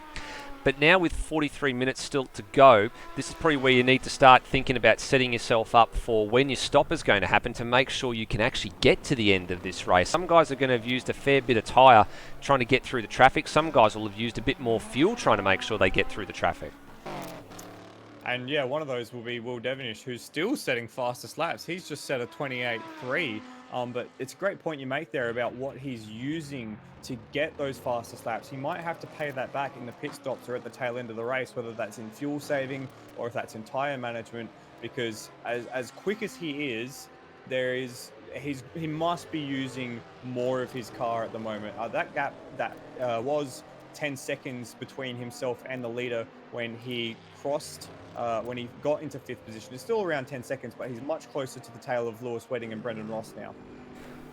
Well, he set another really, really good Sector 1 as well. On that last lap that he did, he was purple in every sector, but he was lighting up the timing screens yet again. His first sector was a 20.398. Now, Bolger has started to respond as well to Foley's threat because he's just laid down a purple middle sector. He was a tenth quicker than Foley's Sector 1, 3 tenths quicker in Sector 2 than Foley as well. And Devonish is still putting down some pretty decent pace as well. Now, he was 11.6 seconds off the lead the last time we checked in on him. When he gets to the line this time, let's have a look at what that margin is. It's 10.5, so he's slowly starting to chip away that 2 or 3 tenths a lap. Devonish's stop, Hans, is going to become critical where he actually comes out when he decides to make his stop, as the guys have already alluded to. Given the amount of laps that he's done where he's been at full chat trying to pass the traffic, as we see Termo with a drive-through penalty, he may be forced to pay that back, and it may be through an early stop. At this point, Will Devonish, you better hope that he doesn't have damage on board that needs to be repaired because, I mean, his speed is being indicated at the moment is pretty good. So I'd hazard against guessing about damage, but if he does have damage and it has to be repaired, then it's going to add time to his stop. So perhaps maybe a late race safety car might play to his favour. I'm not sure. Might go either way at this stage. But, Brendan Ross has actually had a messy lap, so he's fallen back into the clutches of Lewis Wedding. And Lewis Wedding, he gets closer to the back of Brendan Ross when Brendan Ross makes a mistake, and then Rossi just manages to skip away again. So maybe Lewis is playing the long game as well at the moment because he's trying to use that tactical noggin of his and trying to make a supreme pit stop strategy. But he'll get his mirrors full of the Wedding Crashers Motorsport car of Will Devonish, the lead car in that stable. I think it's hard to say that it's going to be difficult, rather, for Lewis Wedding to pull off a strategy masterstroke, as we see. Is he going to have to go into turn 1 here? I think it's better of it, but he's going to be very well positioned for the run up to turn 2. Both have little wiggles. Ross goes a bit wide. Wedding has a slight twitch, but he's right in that slipstream as they head up the hill. And I was going to say, there's only one pit stop, so it's hard for Wedding to really throw too much strategy into this race. And he doesn't have to go into turn 2 either, as it looks like, though, Ross makes the corner. I thought he was going to have a bit of struggle there. Bagsy, we've seen this before, though, from Lewis Wedding, haven't we? We see this time and time again. Just sit back, get a little bit of draft, save a bit of fuel, lift and coast, just stay in the wheel tracks of somebody that's doing a pretty decent pace, and then looking like when it gets to the pit stop phase, he's going to have that shorter stop. He'll be able to stop a little bit later, a little bit less fuel, still take the tyres. Fuel is the limiting factor here in GT3 racing, so taking a little bit less fuel on board means you can have a shorter stop, and pit lane transit time being exactly the same for everybody, therefore you're going to make a gain. The problem with that, though, is that he's been taking his pace the last couple of races just hasn't been near Bolger and Foley and the like. So even though he's able to try and do these strategies, it looks like Devonish is very racy behind him now. He's absolutely reeled up to the back of these guys. And the gap to Bolger at the front from Devonish is now less than 10 seconds as well. And he's going to be getting slipstream here as well. It's one of those things where he hasn't had the pace, so he can't make the strategy work, unfortunately. So I think he might need to focus a bit more on pace than strategy at this point. Yeah, well, the thing is, if you've got race pace, if you've got car pace, it doesn't matter what strategy you do half the time. One thing that Lewis is strength is, though, and we know this through watching him do a lot of racing, as he's coming under fire from Will Devenish, takes the outside line into turn 2, dives towards the inside, big dive bomb there, and he's going to make the move. As there's a yellow flag in that sector, so we might have to back out of it. Yeah, Foley around. That was Foley. Foley. That was a big thing for Foley. So that's second place gone in an instant for Foley. So did he? And now He's this battle is for second. Oh yeah, so now, Foley's I think's now done we've this got- all by himself. Let's have a look. Did he just gas it up on the exit? We know he likes to get the car sideways. Yeah, just gassed it up and around it went. So I mean, obviously one that doesn't like to use the traction control in GT3, and second, they all go sailing past. Inside. At turn 4, he was saying in practice as well that he was using that section of the track as a passing opportunity. So now he's gone all of a sudden from Oh, bit of bump. to third in a few corners. So now he's going to be looking at Brendan Ross. He's letting back Yeah. through. Yeah. He felt that was a bit too rich and Let's a have a bit look. too ambitious. Well, he had a sneak look at turn 3 on the run out of 3, where Wedding showing his displeasure there on the replay by virtue of flashing the lights, and I think Will knows, that was probably a little bit too aggressive, but the opportunity was there and he took look it. at that replay. I don't think that was too bad, to be honest. I think that neither was do I. acceptable, and that there was a touch as Wedding turned in, not realising he was there, that affected him. But I think that was entirely legitimate from Will Devenish there. Well, here's the See next if it opportunity. becomes a moot point because he's going to have a go again. Wedding saw how he went last time. Is he going to dive back to take the racing line? But once again, Devenish is going to dive for that inside, and he's a lot further alongside this time. Wedding turns in a little bit, but That's fair. Devenish, he's got that traction. He is going to help him though, because he was compromised in going in. Wedding's got the run on him now. Is he just going to stick it to the inside? Wedding's taken the outside. He's committed to that now. Yep, he certainly is, and this is. Dives, goes deep. Can he hold on around the outside? You've got an opportunity there because it's a long sweeping corner. There's a yellow flag ahead, so Devenish has to take that position back. Why is the yellow flag out? There'll be a car somewhere on the infield. I think we're just trying to figure out where it happens. Yeah, there is. There's a car on the infield back there. Could be Rhodey, actually. It was Rhodey, yeah, car 19th place. So Yep. he's Yeah, and himself around somewhere. he's retired, so that's the end of that chapter for him. But this is really hurting this lot because the time at the front at one stage with all this battling going on, Bolger had eked that margin back out to over 11 seconds. It's now down 10.8. So all this hot under the collar stuff between these four is really starting to pay it back to Steve Bolger, who was taking a little bit of pain early on as people started to try and reel him in. But this is now critical for Devenish. This is make or breaking his race. He gets past Brendan Ross really easily now on the run to turn 1. Foley can have a look at Wedding behind as well. Geez, that was a bit of a late breakers move there, wasn't it? Yeah, lucky that you had enough time to pull out of that. But how good is this? We've got a Lamborghini, a Bentley, an AMG, and a Dodge Viper, nose to tail, 25 minutes into this race, and we've got another 35 minutes left of this. Big move! Massive dive from Lewis Wedding. That came from a long way back out of nowhere. That's not what we kind of expect to see from Lewis Wedding. Well, he was third in the queue. Dang. That is a big race-changing thing. That has just undone all of Will Devenish's hard work that he's meant. Have a look here. Had to go on Brendan Ross. I think he just plain out broke himself. Yeah, that rear's locked, and Randy goes. And even Foley got a piece of the front end of that Lambo as well. So, wow. In a heartbeat, all that work, that is rough. Foley ended up straightening out Will Devenish, but he's going to carry steering damage on both those cars. And we saw some of the bump and grind going on. It actually brought Foley back into the fold. But now Foley might potentially have steering damage. And not only that, Lewis Wedding, there's going to be a cloud over him over that move. And I think the red mist perhaps descended when he had that move made on him by Will Devenish up at turn 4. Oh, I don't think that's anything malicious, honestly. I think that's Lewis concentrating on Brendan Ross and trying to make the pass on Brendan Ross and forgetting there's a car only a car length further up. So that's real bad luck for Will Devenish, but he hasn't lost too much in the end. He's only lost about 3 or 4 seconds, so nothing like the start of the race, but still that's pretty galling for Will, who had completed his second from the back of the field recovery in a week. After doing the same thing in TCAC last week. And in all that as well, it looks like Ross has actually let Lewis back into second place as well. So Lewis is, back up into second. But the important thing is Bolger is 12.5 seconds ahead of this group now. The thing is, the pace that Will Devenish had, he was probably going to be catching given pit stops are coming up, and if he could be faster in pit stops, he was going to be catching up to Bolger in probably 7 or 8 laps at the pace he was going. And unfortunately, we might be missing out on what would have been a good battle between these two at the front. But that being said, Devonish is still going quite fast, and he is still closing the gap to everyone in front of him, including Steve Bolger. So his race isn't run yet, but it's taken a significant setback, and Bolger is definitely the one who it's his race to lose. Well, having a look through the field at the moment, there's battle packs forming here, there and everywhere. Here's another nice little one going. Matt Williams going door handle to door handle with Noah Turra, the old bull and the young bull, having a good hard scrap down into turn 4. Honours going to Matt Williams on this occasion, just managing to hold off the GTR. There's plenty of packs going on, and Hans Brunswick is watching the pit lane because we do expect to see some cars starting to come in for their stops in the next couple of minutes. We are getting down to half distance, and it's about this time that you start to need to look at that fuel gauge and go, okay, can I save a little bit? Can I make it another 2 or 3 laps?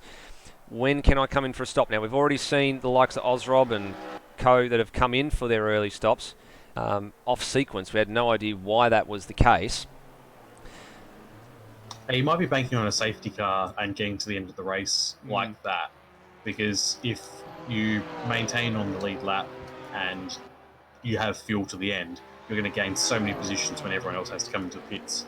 The thing is, though, Ozrob isn't on the lead lap. He's already a lap down, and that was part and parcel because of that spin that he had as well.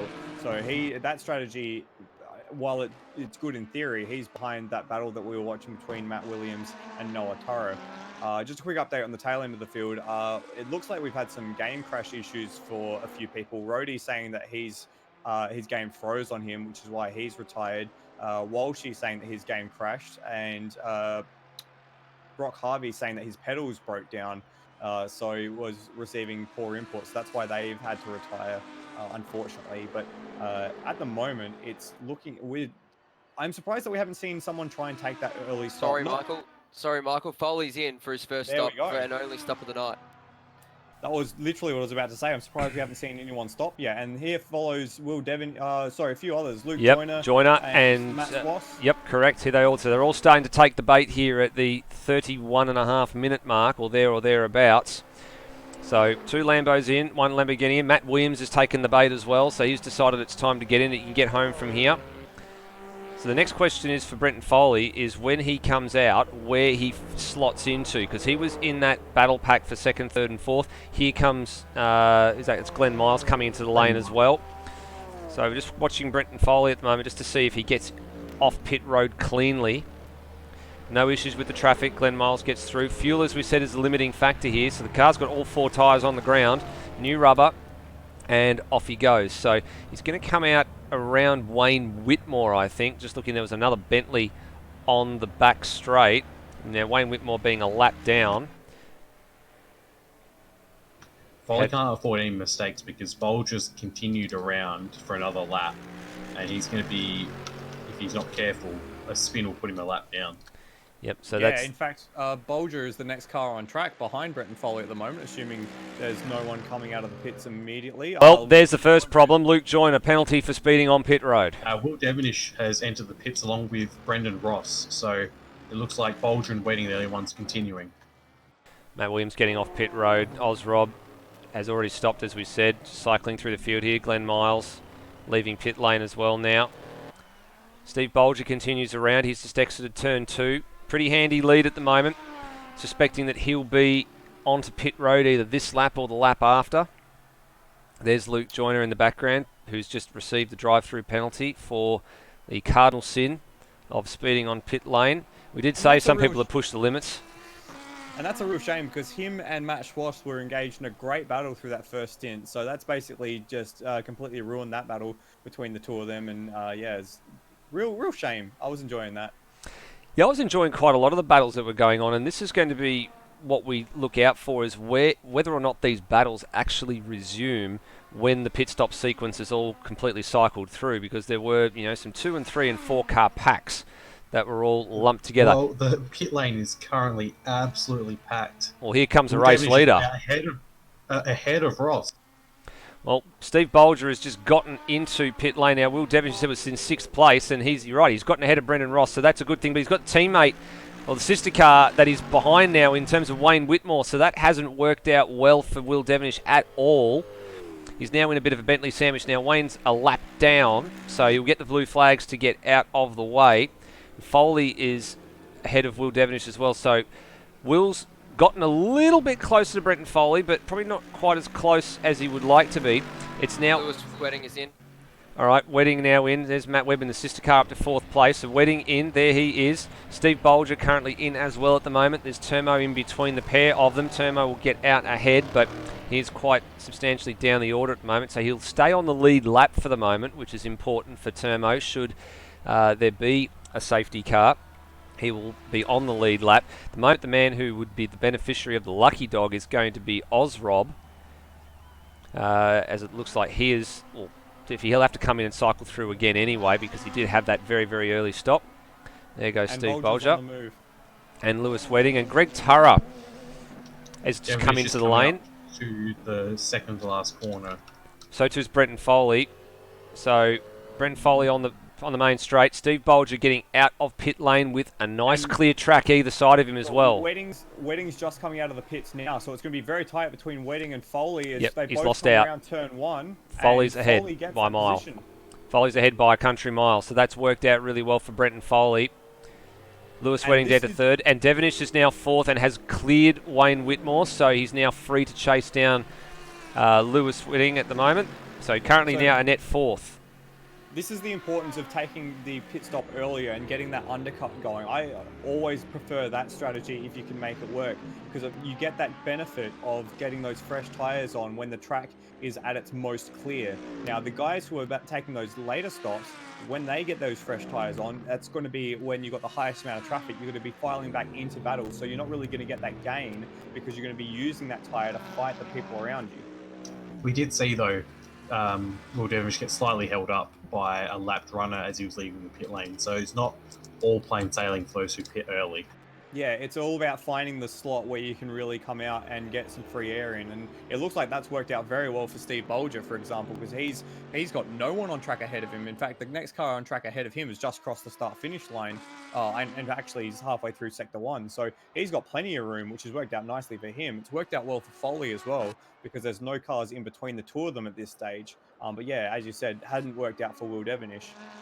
Steve Bolger could stay out because he had a distinct pace advantage over Foley and the others. And Foley had to pit early because he was trying to get out of the bump and grind between Devenish and Wedding and Ross. And he's just like, oh, no, not again. So he just filed into pit lane, got his pit stop done early. And luckily, he ended up back in clear air, like you said, Michael. And Bagsy, you're 100% right there that I mean, if you're the first one to pit lane, you look like an absolute guru. And you just have the clear track around you and you get the benefit of a clear track, warm tyres. So... new tyres rather. So Steve Bolger had the pace advantage, but Brent Foley's, I think he's pared back some of his losses from being involved in a bit of bump and grind. If I may direct everyone's attention to 4th place Will Devenish, he's closing in on Lewis Wedding yet again. So time for round 3 or 4 of this battle that's been happening between them. Hopefully it'll be a bit cleaner than the last time they met.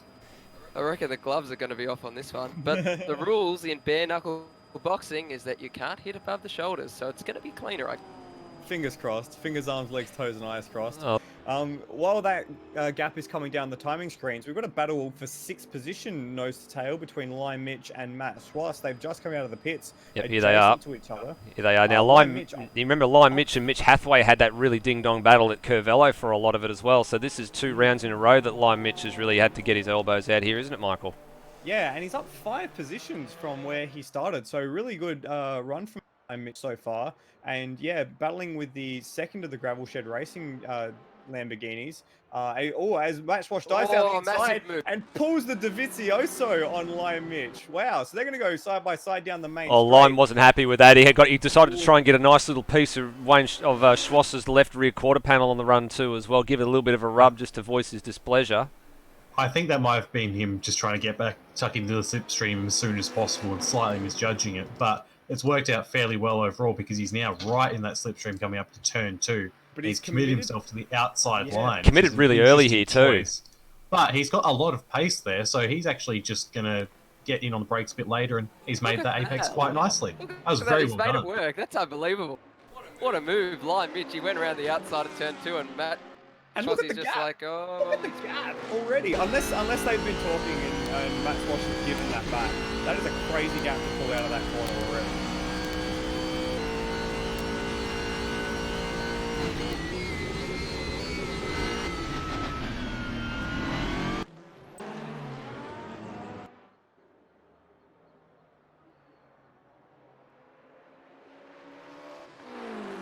Ooh. Just as a quick sidebar, guys, we've actually had Lewis Wedding and Will Devenish swap positions. Lewis Wedding, coming up to turn 2 on the previous lap around, went very deep. In fact, missed the entire corner by a mile, and Devenish has just been able to drive on through. Well, let's have a see if we can pick that up on a replay, because that has gone It's back a quite little far bit. back, Actually, it's quite yeah. far back, you're right. So it actually happened quite some time ago. And Devenish has actually come out of the thing, and actually Wedding had a bit of a moment off of the last corner as well. So, I don't know, maybe Brendan Ross might see if he can sneak onto the back of that Mercedes-Benz and see if he can give it a run for its money in the closing stages of this race. He's not too far behind. He's going to have to pick up his pace just a little bit. Now, the next question is, I think that the Steve Bolger's probably a bridge too far for Will Devenish here, so I think second is probably the best that he can hope for. But Foley's going to has still got some pretty reasonable pace on board that Viper at the moment. Yeah, but the question is... crash back in the field for Cracker. He's lost it coming into the final, or coming out of the second to last corner. He's crashed into the pit lane wall. It's not gone well for him there. Let's have another bit of a look at that if we can pick that one up, because we haven't had much luck with the last couple of replays. So, took a wide line, sort of traditional line into turn number 7, and just got way out of control on the outskirt of the curb, and, well, thankfully crashed out of harm's way to the correct side of the track, but he's gone the wrong way on the track, which is usually a bit of a no-no. You get yourself disqualified if you're going to do that, but he's managed to do that pretty well and get away with it. It seems like Lewis Wedding might have the pace on Will Devenish at this stage. He's closed in on him a little bit, just on that last... Actually, no, his last lap's slower, but he's not falling back as fast as you would have thought the pace difference before. Yeah, well, I was going to make the comment earlier that Lewis Wedding's greatest strength is his consistency. Not only that he's got great strategical nous, but he can consistently put in that lap time.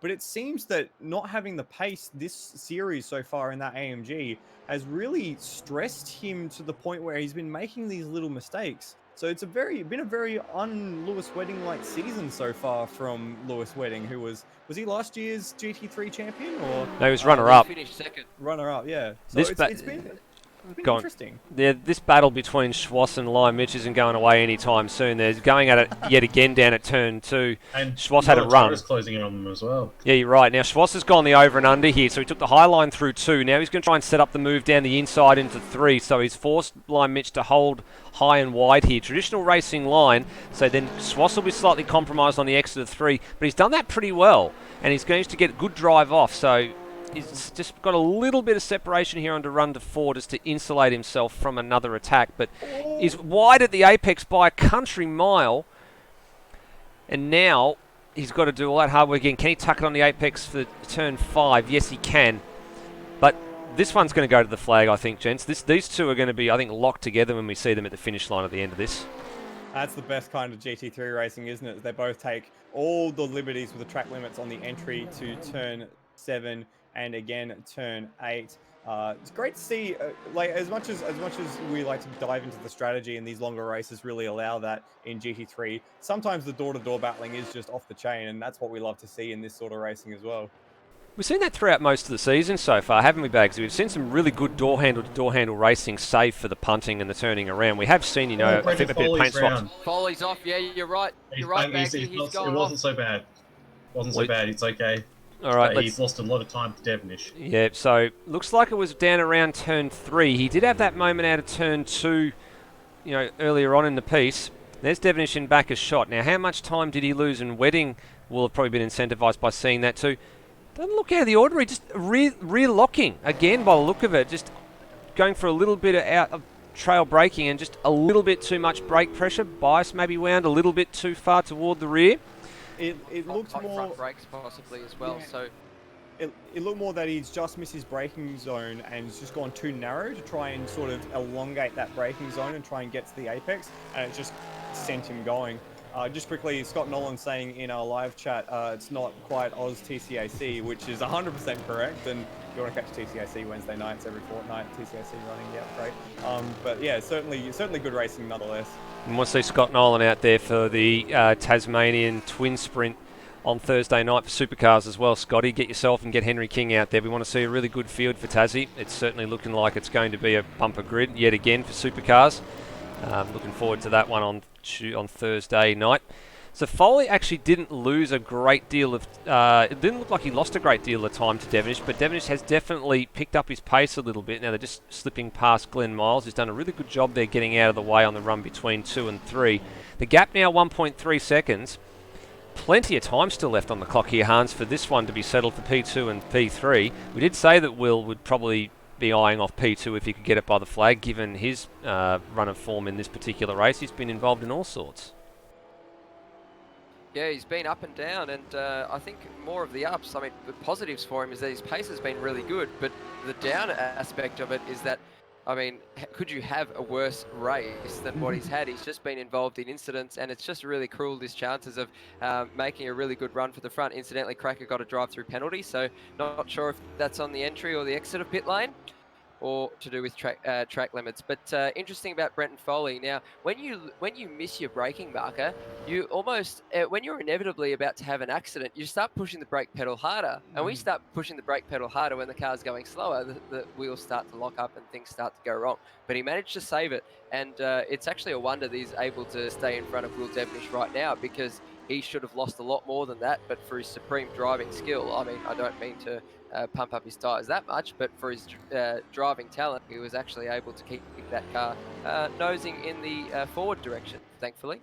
I wonder if Foley has not taken tyres on that car, or at least not taken... He took tyres. I double-checked when he was in the pits. He definitely was taking tyres. Well, it's looking like he's struggling with the rears. He just had a bit of a moment out of turn 1, and another 3 after another moment at 2. So he's looking like he's struggling at the moment. I'm not sure if that's a mental thing, or if it's the tyres going away, or what, but it's not looking so clean for Foley at the moment.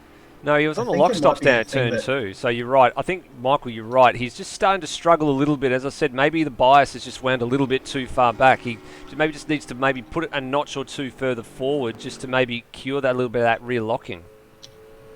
I think it's the difference between the Lamborghinis and some of the other cars. The Lamborghinis seem to, especially Devonish and Bolger, they're able to dial in their traction just right, and they're able to get that absolute zoom off the corner, and they're kinder to their rears because they're not spinning them up as much, whereas we've seen Foley doing it a lot, and I've been watching Lewis Wedding as well, having a bit of trouble with traction off the corners and spinning those tyres up. So I think that's probably the biggest thing so far, is that, yeah, Devonish and Bolger are just getting that power down.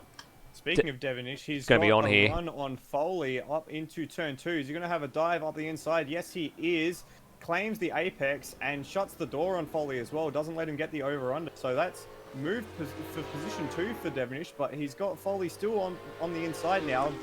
Foley's coming back at him into turn 3. They're side by side. Foley's actually got a great run there, and he's going to hold the inside line. Oh, Devonish shuts the door. That was a little bit late on the door shutting there, I think, from Will. He tried to execute the block pass up into turn 2, but he left Foley some room on the outside, so he did arrest the momentum, but Foley had great drive out of turn 2, and that's what allowed him to stay in touch for turn 3. And Will maybe thought that Foley was feigning, trying to back out there, as Foley has another bit of a red-hot go, just trying to get right under the rear wing of that Lamborghini on the run out of 5 and up through 6. But this is probably the move that Will needed to make. He now needs to clear away from Foley very, very quickly in the next 2 or 3 minutes to make sure he's got a bit of a gap coming toward the checkered flag at the end of this race. 30 laps in, so we're sort of tracking toward that lap 45 mark, the lower end of the scale. We did say 45 to 50 laps are a little bit sort of ambitious on that time scale, but Normally you're pretty good with them now, though. I'm not too bad, but when some of the work that we've been doing with the statistics and putting the AI in to see what lap times they're doing, the AI's been maybe a lap or two short, so we have upped the lap count just by a little bit. That being said, though, there's still, a minute 30 lap. We're probably going to get at least another 10 on the board, so we might get Foley's close. Around the outside. He's trying to take the line that we had earlier from Lime Mitch around the outside of Matt Schwass, but Check out the car I attitude. have this horrible feeling that there's going to be a punt in Will Devinis's future that sends him round again, potentially. Again. He's got this horrible feeling. Oh, Lime Mitch. Oh, no, Lime Mitch has got a drive-through penalty. So Oh. that was... That'll be 4 tracks. That'll be driving. Yeah, well, he's lost time to Matt Schwass as well. Anyway, you can see on the timing chart on the left-hand side there, he was about 3 seconds in arrears of Matt Schwass. So Matt had driven away, and probably just a mistake from Lime. Similar thing that Devonish is doing right now, making some mistakes. Like Foley was making mistakes, now Devonish is starting to make them as well as they go at it hammer and tongs. One of Hans's things that he says to me, I always say a lot of the time, hammer and tongs at it for the next phase of this race. Surprising though, Hans, Wedding is not closing in on this pair in any great hurry given the battling that's going on. No, I think Wedding is a bit bruised from all those incidents earlier, and perhaps his pace wasn't that good anyway, so that sort of removes him from the equation unless some unavoidable calamity befalls the top 3 cars. But I think it's interesting because compared to the later part of last season, when now seeing Brenton Foley struggle, and we haven't been used to seeing that name ourselves for quite a while now, so he's pushing a lot harder than I've ever seen him push, and he's making a bit more mistakes in a lot of places that typically you wouldn't see him do. And Devonish, I mean, considering that he's been on the back foot for all race, save for his pace, he's been pushing so hard that, I mean, mistakes have been creeping in. But this is all good news for Steve Bolger at the moment, because he's about 14 or 13 12 and a half seconds seconds ahead. There you go, 12 and a half seconds ahead. And of course, struggle is relative because he is struggling in 3rd place. And you think there's some of the people like Greg Tara who started well up the field and had a poor start. He's still down in 11th, so he hasn't even cracked the top 10 yet, and 4 seconds behind Matt Williams. Yeah. He might gain a position when Lime Mitch serves his drive-through penalty, but yeah, not an ideal day for Greg Tara. Yeah, well, look, you're looking a bit further down the field here. Noah Tara is going to be the beneficiary, and so too Luke Joyner when Lime Mitch serves the drive-through penalty. Tara and Matt Williams they, may be able to pick up the pieces as well. They'll have to see how that goes. I just want to return to that point that Hans made on Will Devonish, the mistakes starting to creep in. You made mention there that he's had to work so hard throughout the race to get to where he is, and that's probably, part of the reason for that might be that because you've made that mistake, he all of a sudden ultra focused, and he's had to be ultra focused to process his way through the field. Now that he's in 2nd, he's got 12 seconds ahead of him. It's almost as if you can breathe and you can relax, and that might be why some of the mistakes have started to creep in. Another factor of that is because he's still in a battle, because you've got that car immediately behind and it's not dropping away, you're all of a sudden focused on that behind you. But now it looks like the elastic band might have been snapped and he's got about a second on Foley. So it'll be interesting to see whether or not he's able to drive away from Foley now that he's not immediately in the mirror. It's one of those things where your focus or your concentration's a finite resource. He's definitely had to be in turbo mode from the first corner of the race. And you'd say, given his pace so far, he probably would have been battling with Bolger right now or already ahead of him if it wasn't for that second incident with Lewis Wedding. So he's done pretty well considering, and he'd probably do well to try and relax a little bit, just keep this gap to Foley and go and ease it into 2nd, because barring a mistake from Bolger, he's probably going to stay there. Just having a look at the lap times as well. So Devonish in the last lap was only a 10th quicker than Foley. In this case, Foley's actually done a purple first sector by 2/10. Devonish quicker in the middle sector by 2/10, and the gap pretty much stayed where it is as they got across the line. So there was probably a little bit of margin gained by Devonish maybe 2 or 3 laps ago, but it's now gone back into this phase where it's just, I'll up my game in one sector and then the other driver ups their game in the second sector as well. Of course, as you just said, all of this benefiting Steve Bolger, who's just got the time to manage the gap in front, look after everything, slowly pick his way through the traffic and just bring it home at the moment. Actually, that being said, as we cut to him, he has a nice little lock-up going down to turn 3. Commentators curse. Well, talk about looking after your tyres. But have a look at this on the helicopter shot. clear track behind, plenty of clear track in front as well.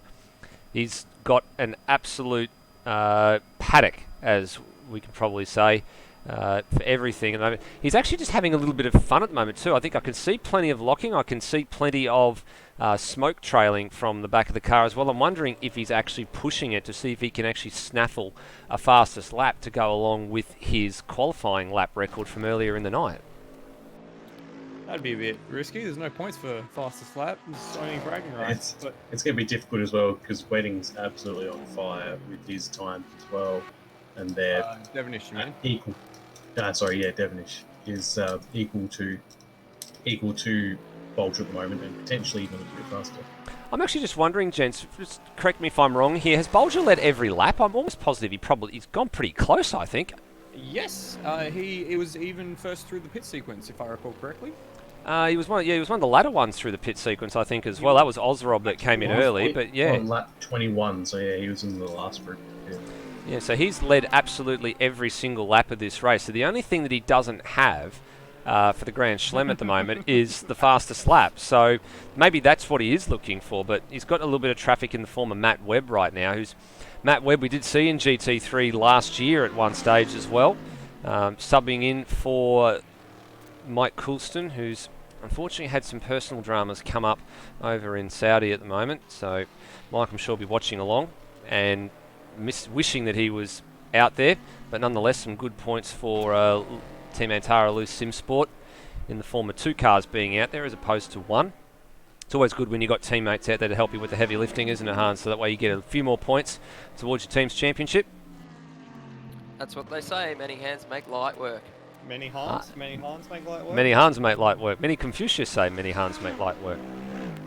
Just on what you say about Bolger, the only thing he's missing out on the fastest lap, it's also the fact that his best lap is a 128.243 and the current fastest lap is a 128.240. So he's 0.003 of a second off having the fastest lap. That's a bit unfortunate for him. Yeah, I think he'll struggle to get the fastest lap, but who knows? He's got a fair bit of free track around him. Why not go for it? Yeah, he just cleared the last little bit of the traffic for a minute. I think there's a couple of Aston Martins ahead, I think, as well. Yes, there is. There's Turmo just ahead as well. So he's got a little bit of time still to get that lap. Time's ticking away, though. Just over 6 minutes plus 1 lap remaining. Let's go back to that second place battle because Devonish has just started to break the camel's back on Brenton Foley, as it would. There it is. And in actual fact, Brendan Ross is down as well. We've lost Ozrob now as well. So I guess, as we said earlier, he was one of the very, very early stoppers. So he's down in 20th place. So we have lost 6 runners from this race, Ozrob being the last of them just to drop out in the last few minutes. And then we go back to Rhodey and Gary Neville on lap 14, Wayne Spencer on lap 9, Brock Harvey on lap 8, and then Roadhog on lap 2 was the first retirement. So there's actually some interesting points I want to take out of this as well. So with Wayne Spencer being out of commission, the younger Spencer in Liam Spencer currently sitting up in 13th place, finishes ahead of his old man, so that's going to be an interesting discussion in that household, as we like to say. And the other one at the moment is Noah Tara, the younger Tara, being ahead of Greg Tara as well. So yet another discussion going to be interesting to be a fly on the wall in that household too. Speaking of Greg Tara, Lime Mitch's drive-through penalty has brought him out just ahead of Greg Tara. So they're line astern with Matt Williams not too far ahead of them either. So yeah, you're not wrong. A three-way battle to see who stays in the top 10. That is going to be an interesting battle as well, because Matt Williams is having a pretty decent return at the moment, being just inside the 10 in 9th, Lime Mitch the 10th man, and Greg Tara, who's been a bit sporadic in some of these series of late with being able to attend through personal commitments, but it's good to see him back out there, running the same colours as he did last year with that particular Porsche, same number as well, knocking on the door of another 10, having started, as you can see there, down 6 places from where he originally started this race in 5th. So a top 10, I think, would be a pretty good result, given he's been tangled up in a few things in this race as well. Yeah, definitely, and it might be not what he was looking for at the beginning of the race. You know, he's definitely set some cracking lap times at the head of the field in practice and qualifying.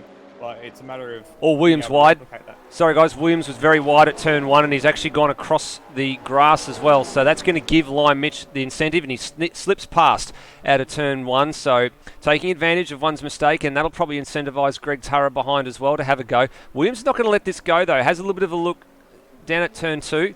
Ultimately not close enough to make it happen. But mistakes will start to creep in toward the end of this race. We see it in the 90-minute races. We see it in the 60-minute ones as well. The longer the race gets, everybody looks forward to getting to the end of the race. But come on, you've got to finish. You've got to keep your eyes on the prize. And this is a pretty physical racetrack as well. While there is that long straight on the main straight and between turns 1 and 2, a lot of the time you are turning, you are focusing on the wheel and where you're positioning your car. It's not just dead straight lines like say something like Spa-Francorchamps. You're constantly adjusting where your car is, so it's a mental toll, and we might just start to see in the last 5 minutes or so of this race a few little niggling mistakes start to appear. Bagsy, that's something that's a little bit different from a lot of the tracks that we run in GT3. We don't see so many short circuits as we see Matt Williams go wide again at 7. We don't see a lot of short circuits on the calendar. This is probably the shortest of the ones that we've ever visited, and yet it's one of the most physical tracks that we've visited. Yeah, I think in terms of lap time, it may be shortest. Monza will be a bit... I'm not sure I can't remember what the lap times are for Monza, but they may be similar, but that's a much longer track. But yeah, I think this may be the shortest track we have, and so yeah, definitely most laps, and you think they'd be getting better at it, but they have slowed down a bit. I think GT3 machinery last time we went to Monza was probably in the 140 bracket, I think, in terms of lap time, because it's a 5 odd K circuit. You have got those long sweeping straights and the long straight bit as well. But the GT3 machinery only sort of gets up to about 280 k's an hour top speed.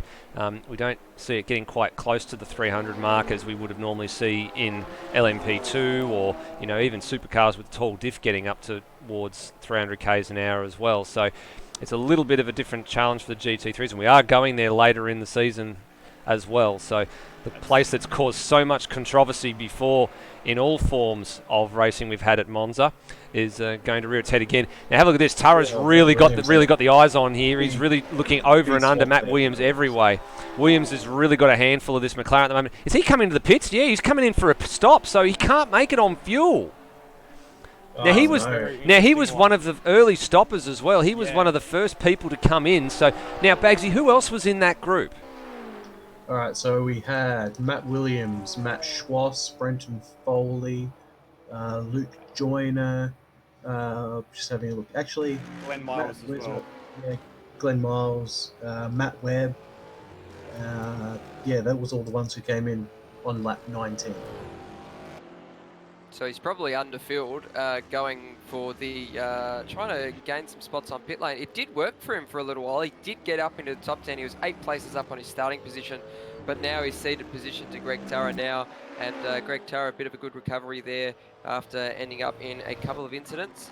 I guess it's like sliding doors a little bit, because we've had Bolger absolutely run away with it. We've had Devonish and Greg Turra, who have otherwise been, I wouldn't say pace setters, but they've been up there or thereabouts, and it's all come undone for them. So, yeah. Bit unfortunate, just a slight fuel miscalculation there as well for Matt Williams has cost him a decent return position.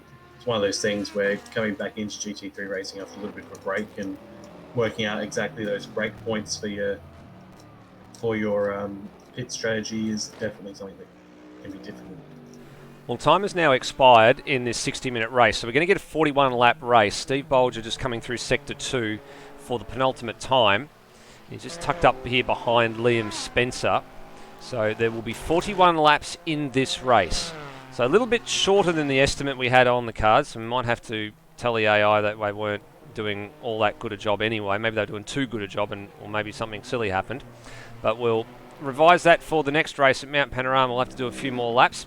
Now, Liam Spence will be told to get out of the way, so the white flag will be in the air for Steve Bolger's number 87.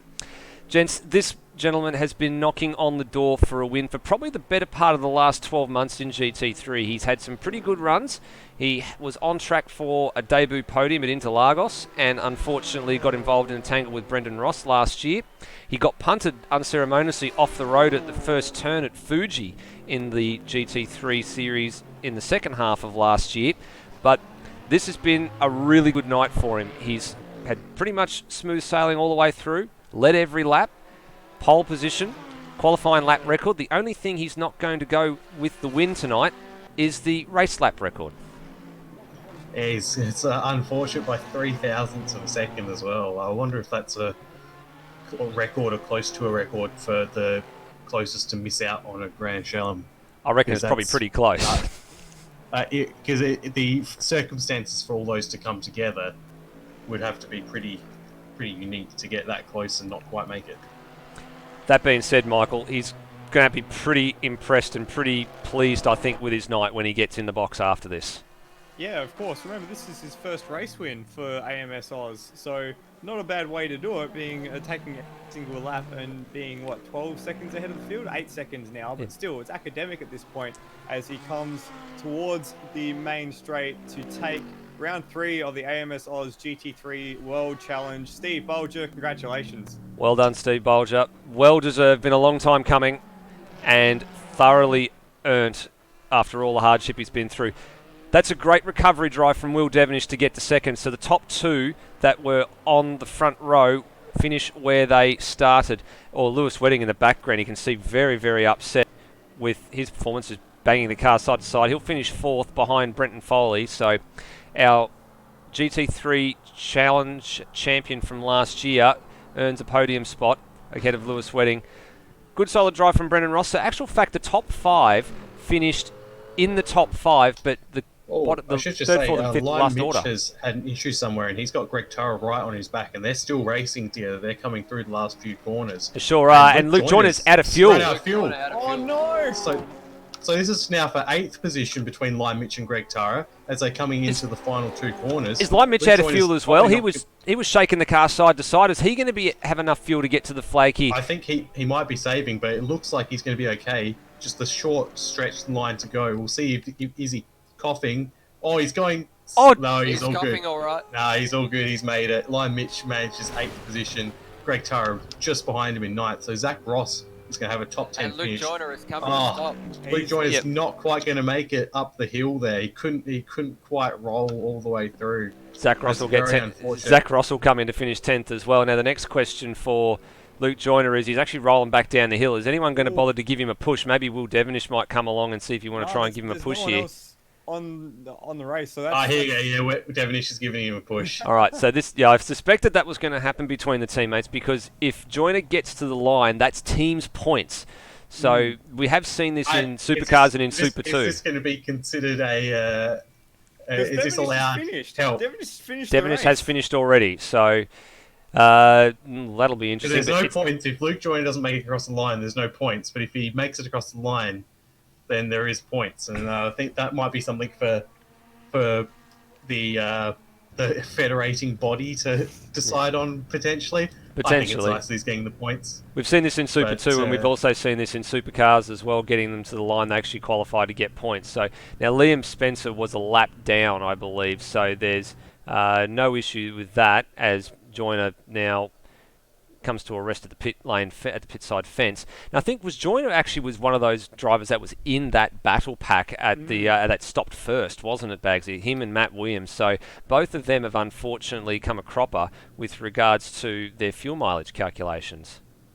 Yeah, they're both just a little bit off on the fuel calculations. I was thinking initially when they came in that it was slightly early, but with 19 laps, you'd think they'd be able to make 20 and make it through the end. But yeah, just a little bit.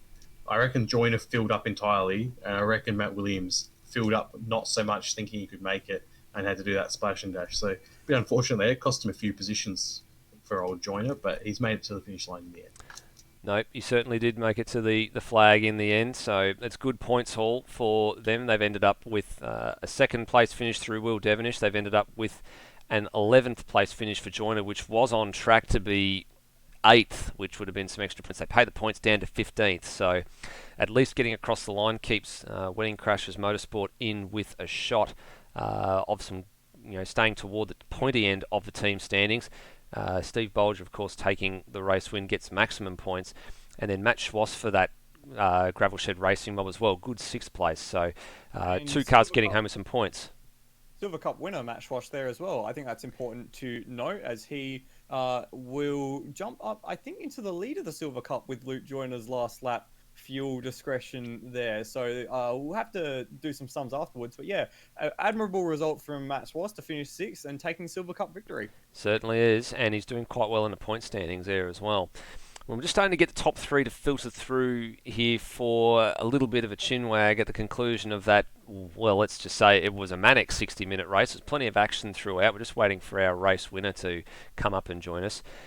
Gentlemen, seeing as there's 3 of you here accompanying me tonight, I'm going to let you lot draw straws and decide who gets to interview who. Now, unfortunately, because we're all not in the commentary box together, we can't just do rock, paper, scissors and settle this. So I don't know who wants to go first, but I've got questions prepared. That's why I was silent in the last few minutes of that race. All right, here we go. Mr. Well, in that GP case, himself. I tell you, he's a good operator. Mr. Preparation here can have the first choice, I think. Then, since he knows who he wants to question and what he wants to ask. Agreed. Well, I got the podium. I got everyone the podium. I got some questions set up. It's just we don't have our race winner in the booth yet. He's too busy celebrating in the race chat. We need someone to go down and get him. But seeing as someone can do that, and while we do, I guess I'll interview 3rd place getter Brenton Foley. Brenton, congratulations on 3rd place. Up 4 spots from your qualifying position. Take us through those opening few laps, because that was a great run from you to jump from 7th on the grid up into the podium positions very early on. It is a strength of mine, is being able to pass cars on a first lap, and no matter what series it is. So I knew that being in 7th, I had to try and do something. If I wanted a podium tonight, it is not a strong suit, this track. So if I got onto the podium, I'd be really happy, which I am. But yeah, I just, when there was a gap, I threw the car in there and managed to pop out after that first lap in 2nd. Yeah, great job. And that early battle between yourself, Lewis Wedding, Brendan Ross, and then joined by Will Devonish, that was really electrifying the first part of the race. How did you manage to escape when that all kicked off? You kind of the waves parted ahead of you, and you managed to slot out without too much damage. Oh, I had a little bit of damage. I think I had a little bit of aero damage because it wasn't right after that, and I chose not to fix it during the stop because it wasn't worth the time. I kind of put myself in that situation though. Again, even though I'm happy to be on the podium, I made 2 silly mistakes, giving up multiple seconds during that race. But overall, I did escape it pretty luckily without too much damage. Yeah, so the rest of the race, you kind of had to sit behind Steve Bolger, and then when Will Devonish came through, had to sit behind him as well. The Lambos just had a lot of pace today. Do you think you could have gotten onto the tail of them, or were they just too quick? Definitely not at this track. Just a lack of probably driver talent, to be honest. Both Will and Steve drove amazingly tonight. They deserve 1-2. Bolger obviously didn't faultless drive. Will just did an excellent job considering what happened on the first lap. So hats off to them. They did a really good job. But yeah, overall I was really happy. My pit strategy worked. I ran out of fuel after turn 1 after I crossed the Oh, line. wow. Yeah, it worked pretty well. Congratulations on 3rd place, Brenton Foley. Thanks very much. Okay, you guys can fight over who you want to do next.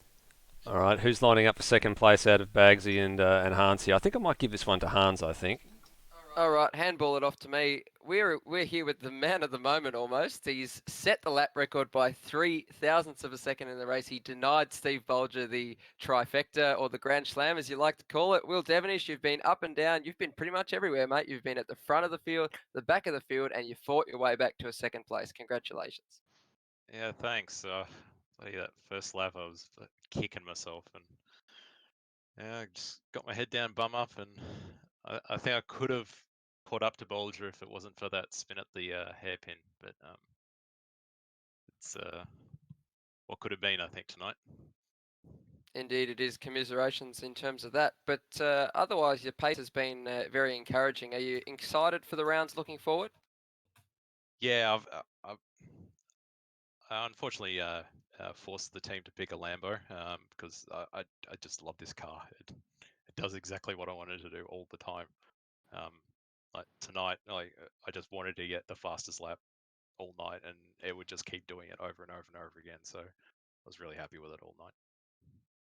And in terms of your setup with the car, now we've seen some of the Lamborghinis struggle with a bit of drive. How do you manage to sort of make the drive work for you? Is it a bit of throttle control, or is it more towards the setup?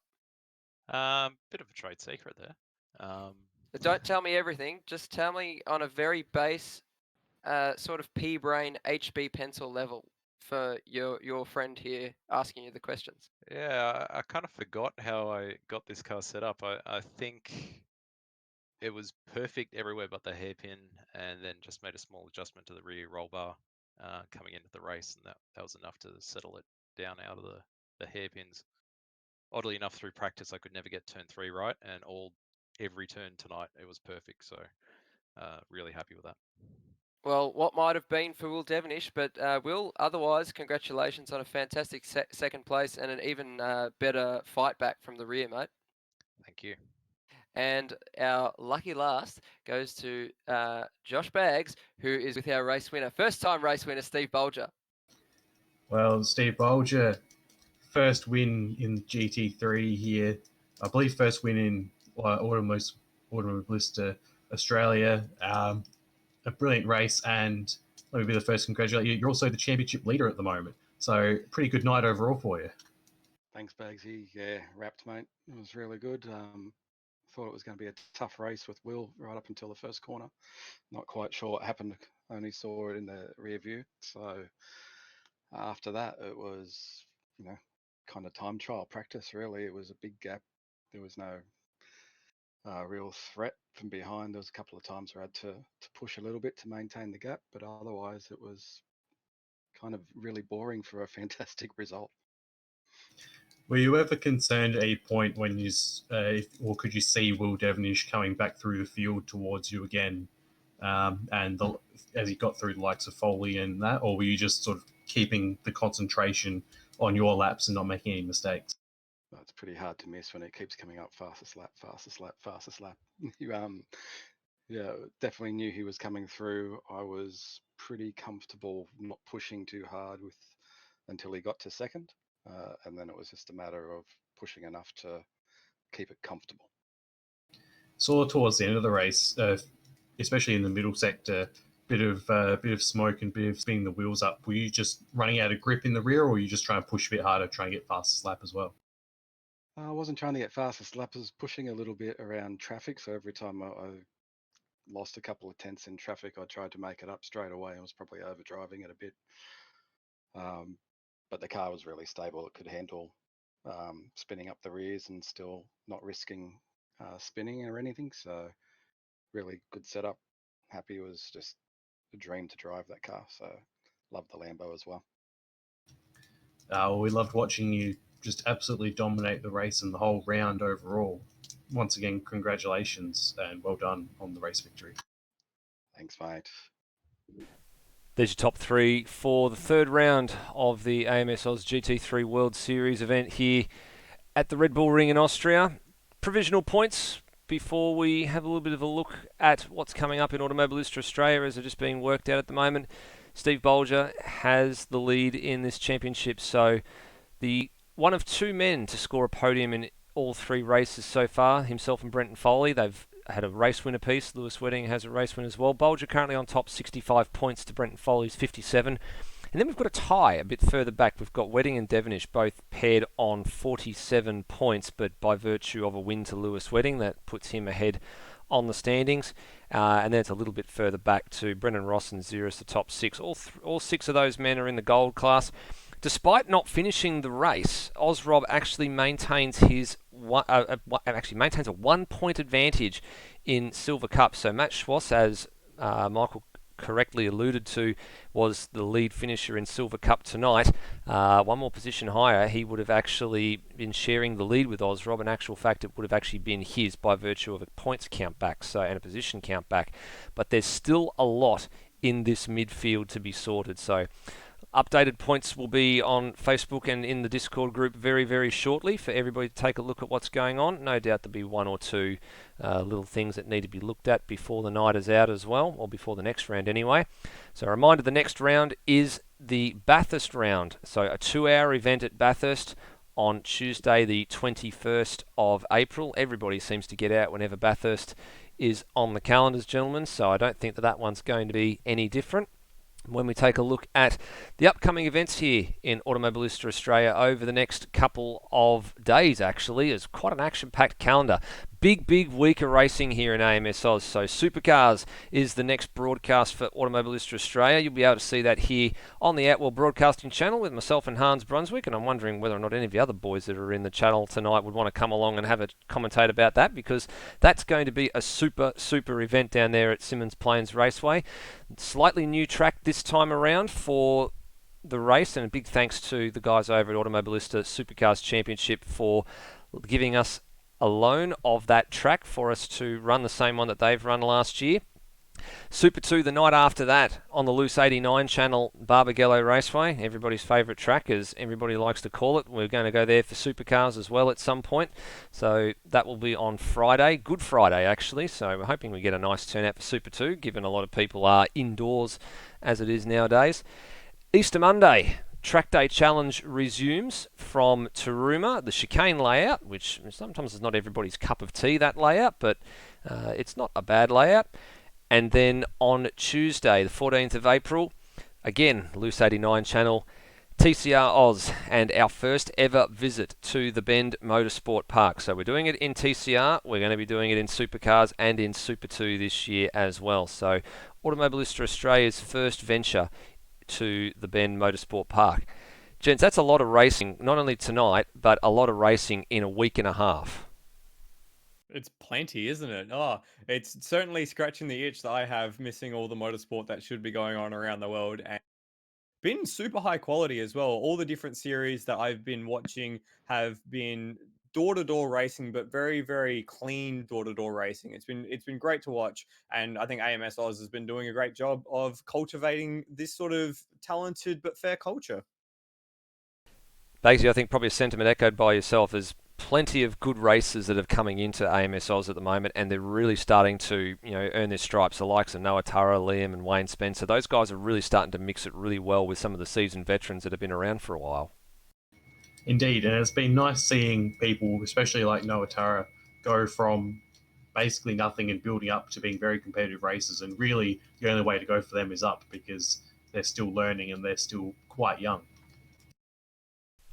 Well, gents, I think we'll leave it there for the night. It's been great actually having a four-man commentary team for a change. It adds a bit of a different dynamic to all of us having to work out not talking over the top of each other, but we got there in the end.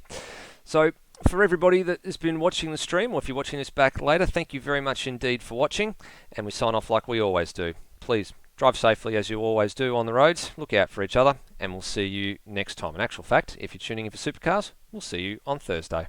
Bye for now.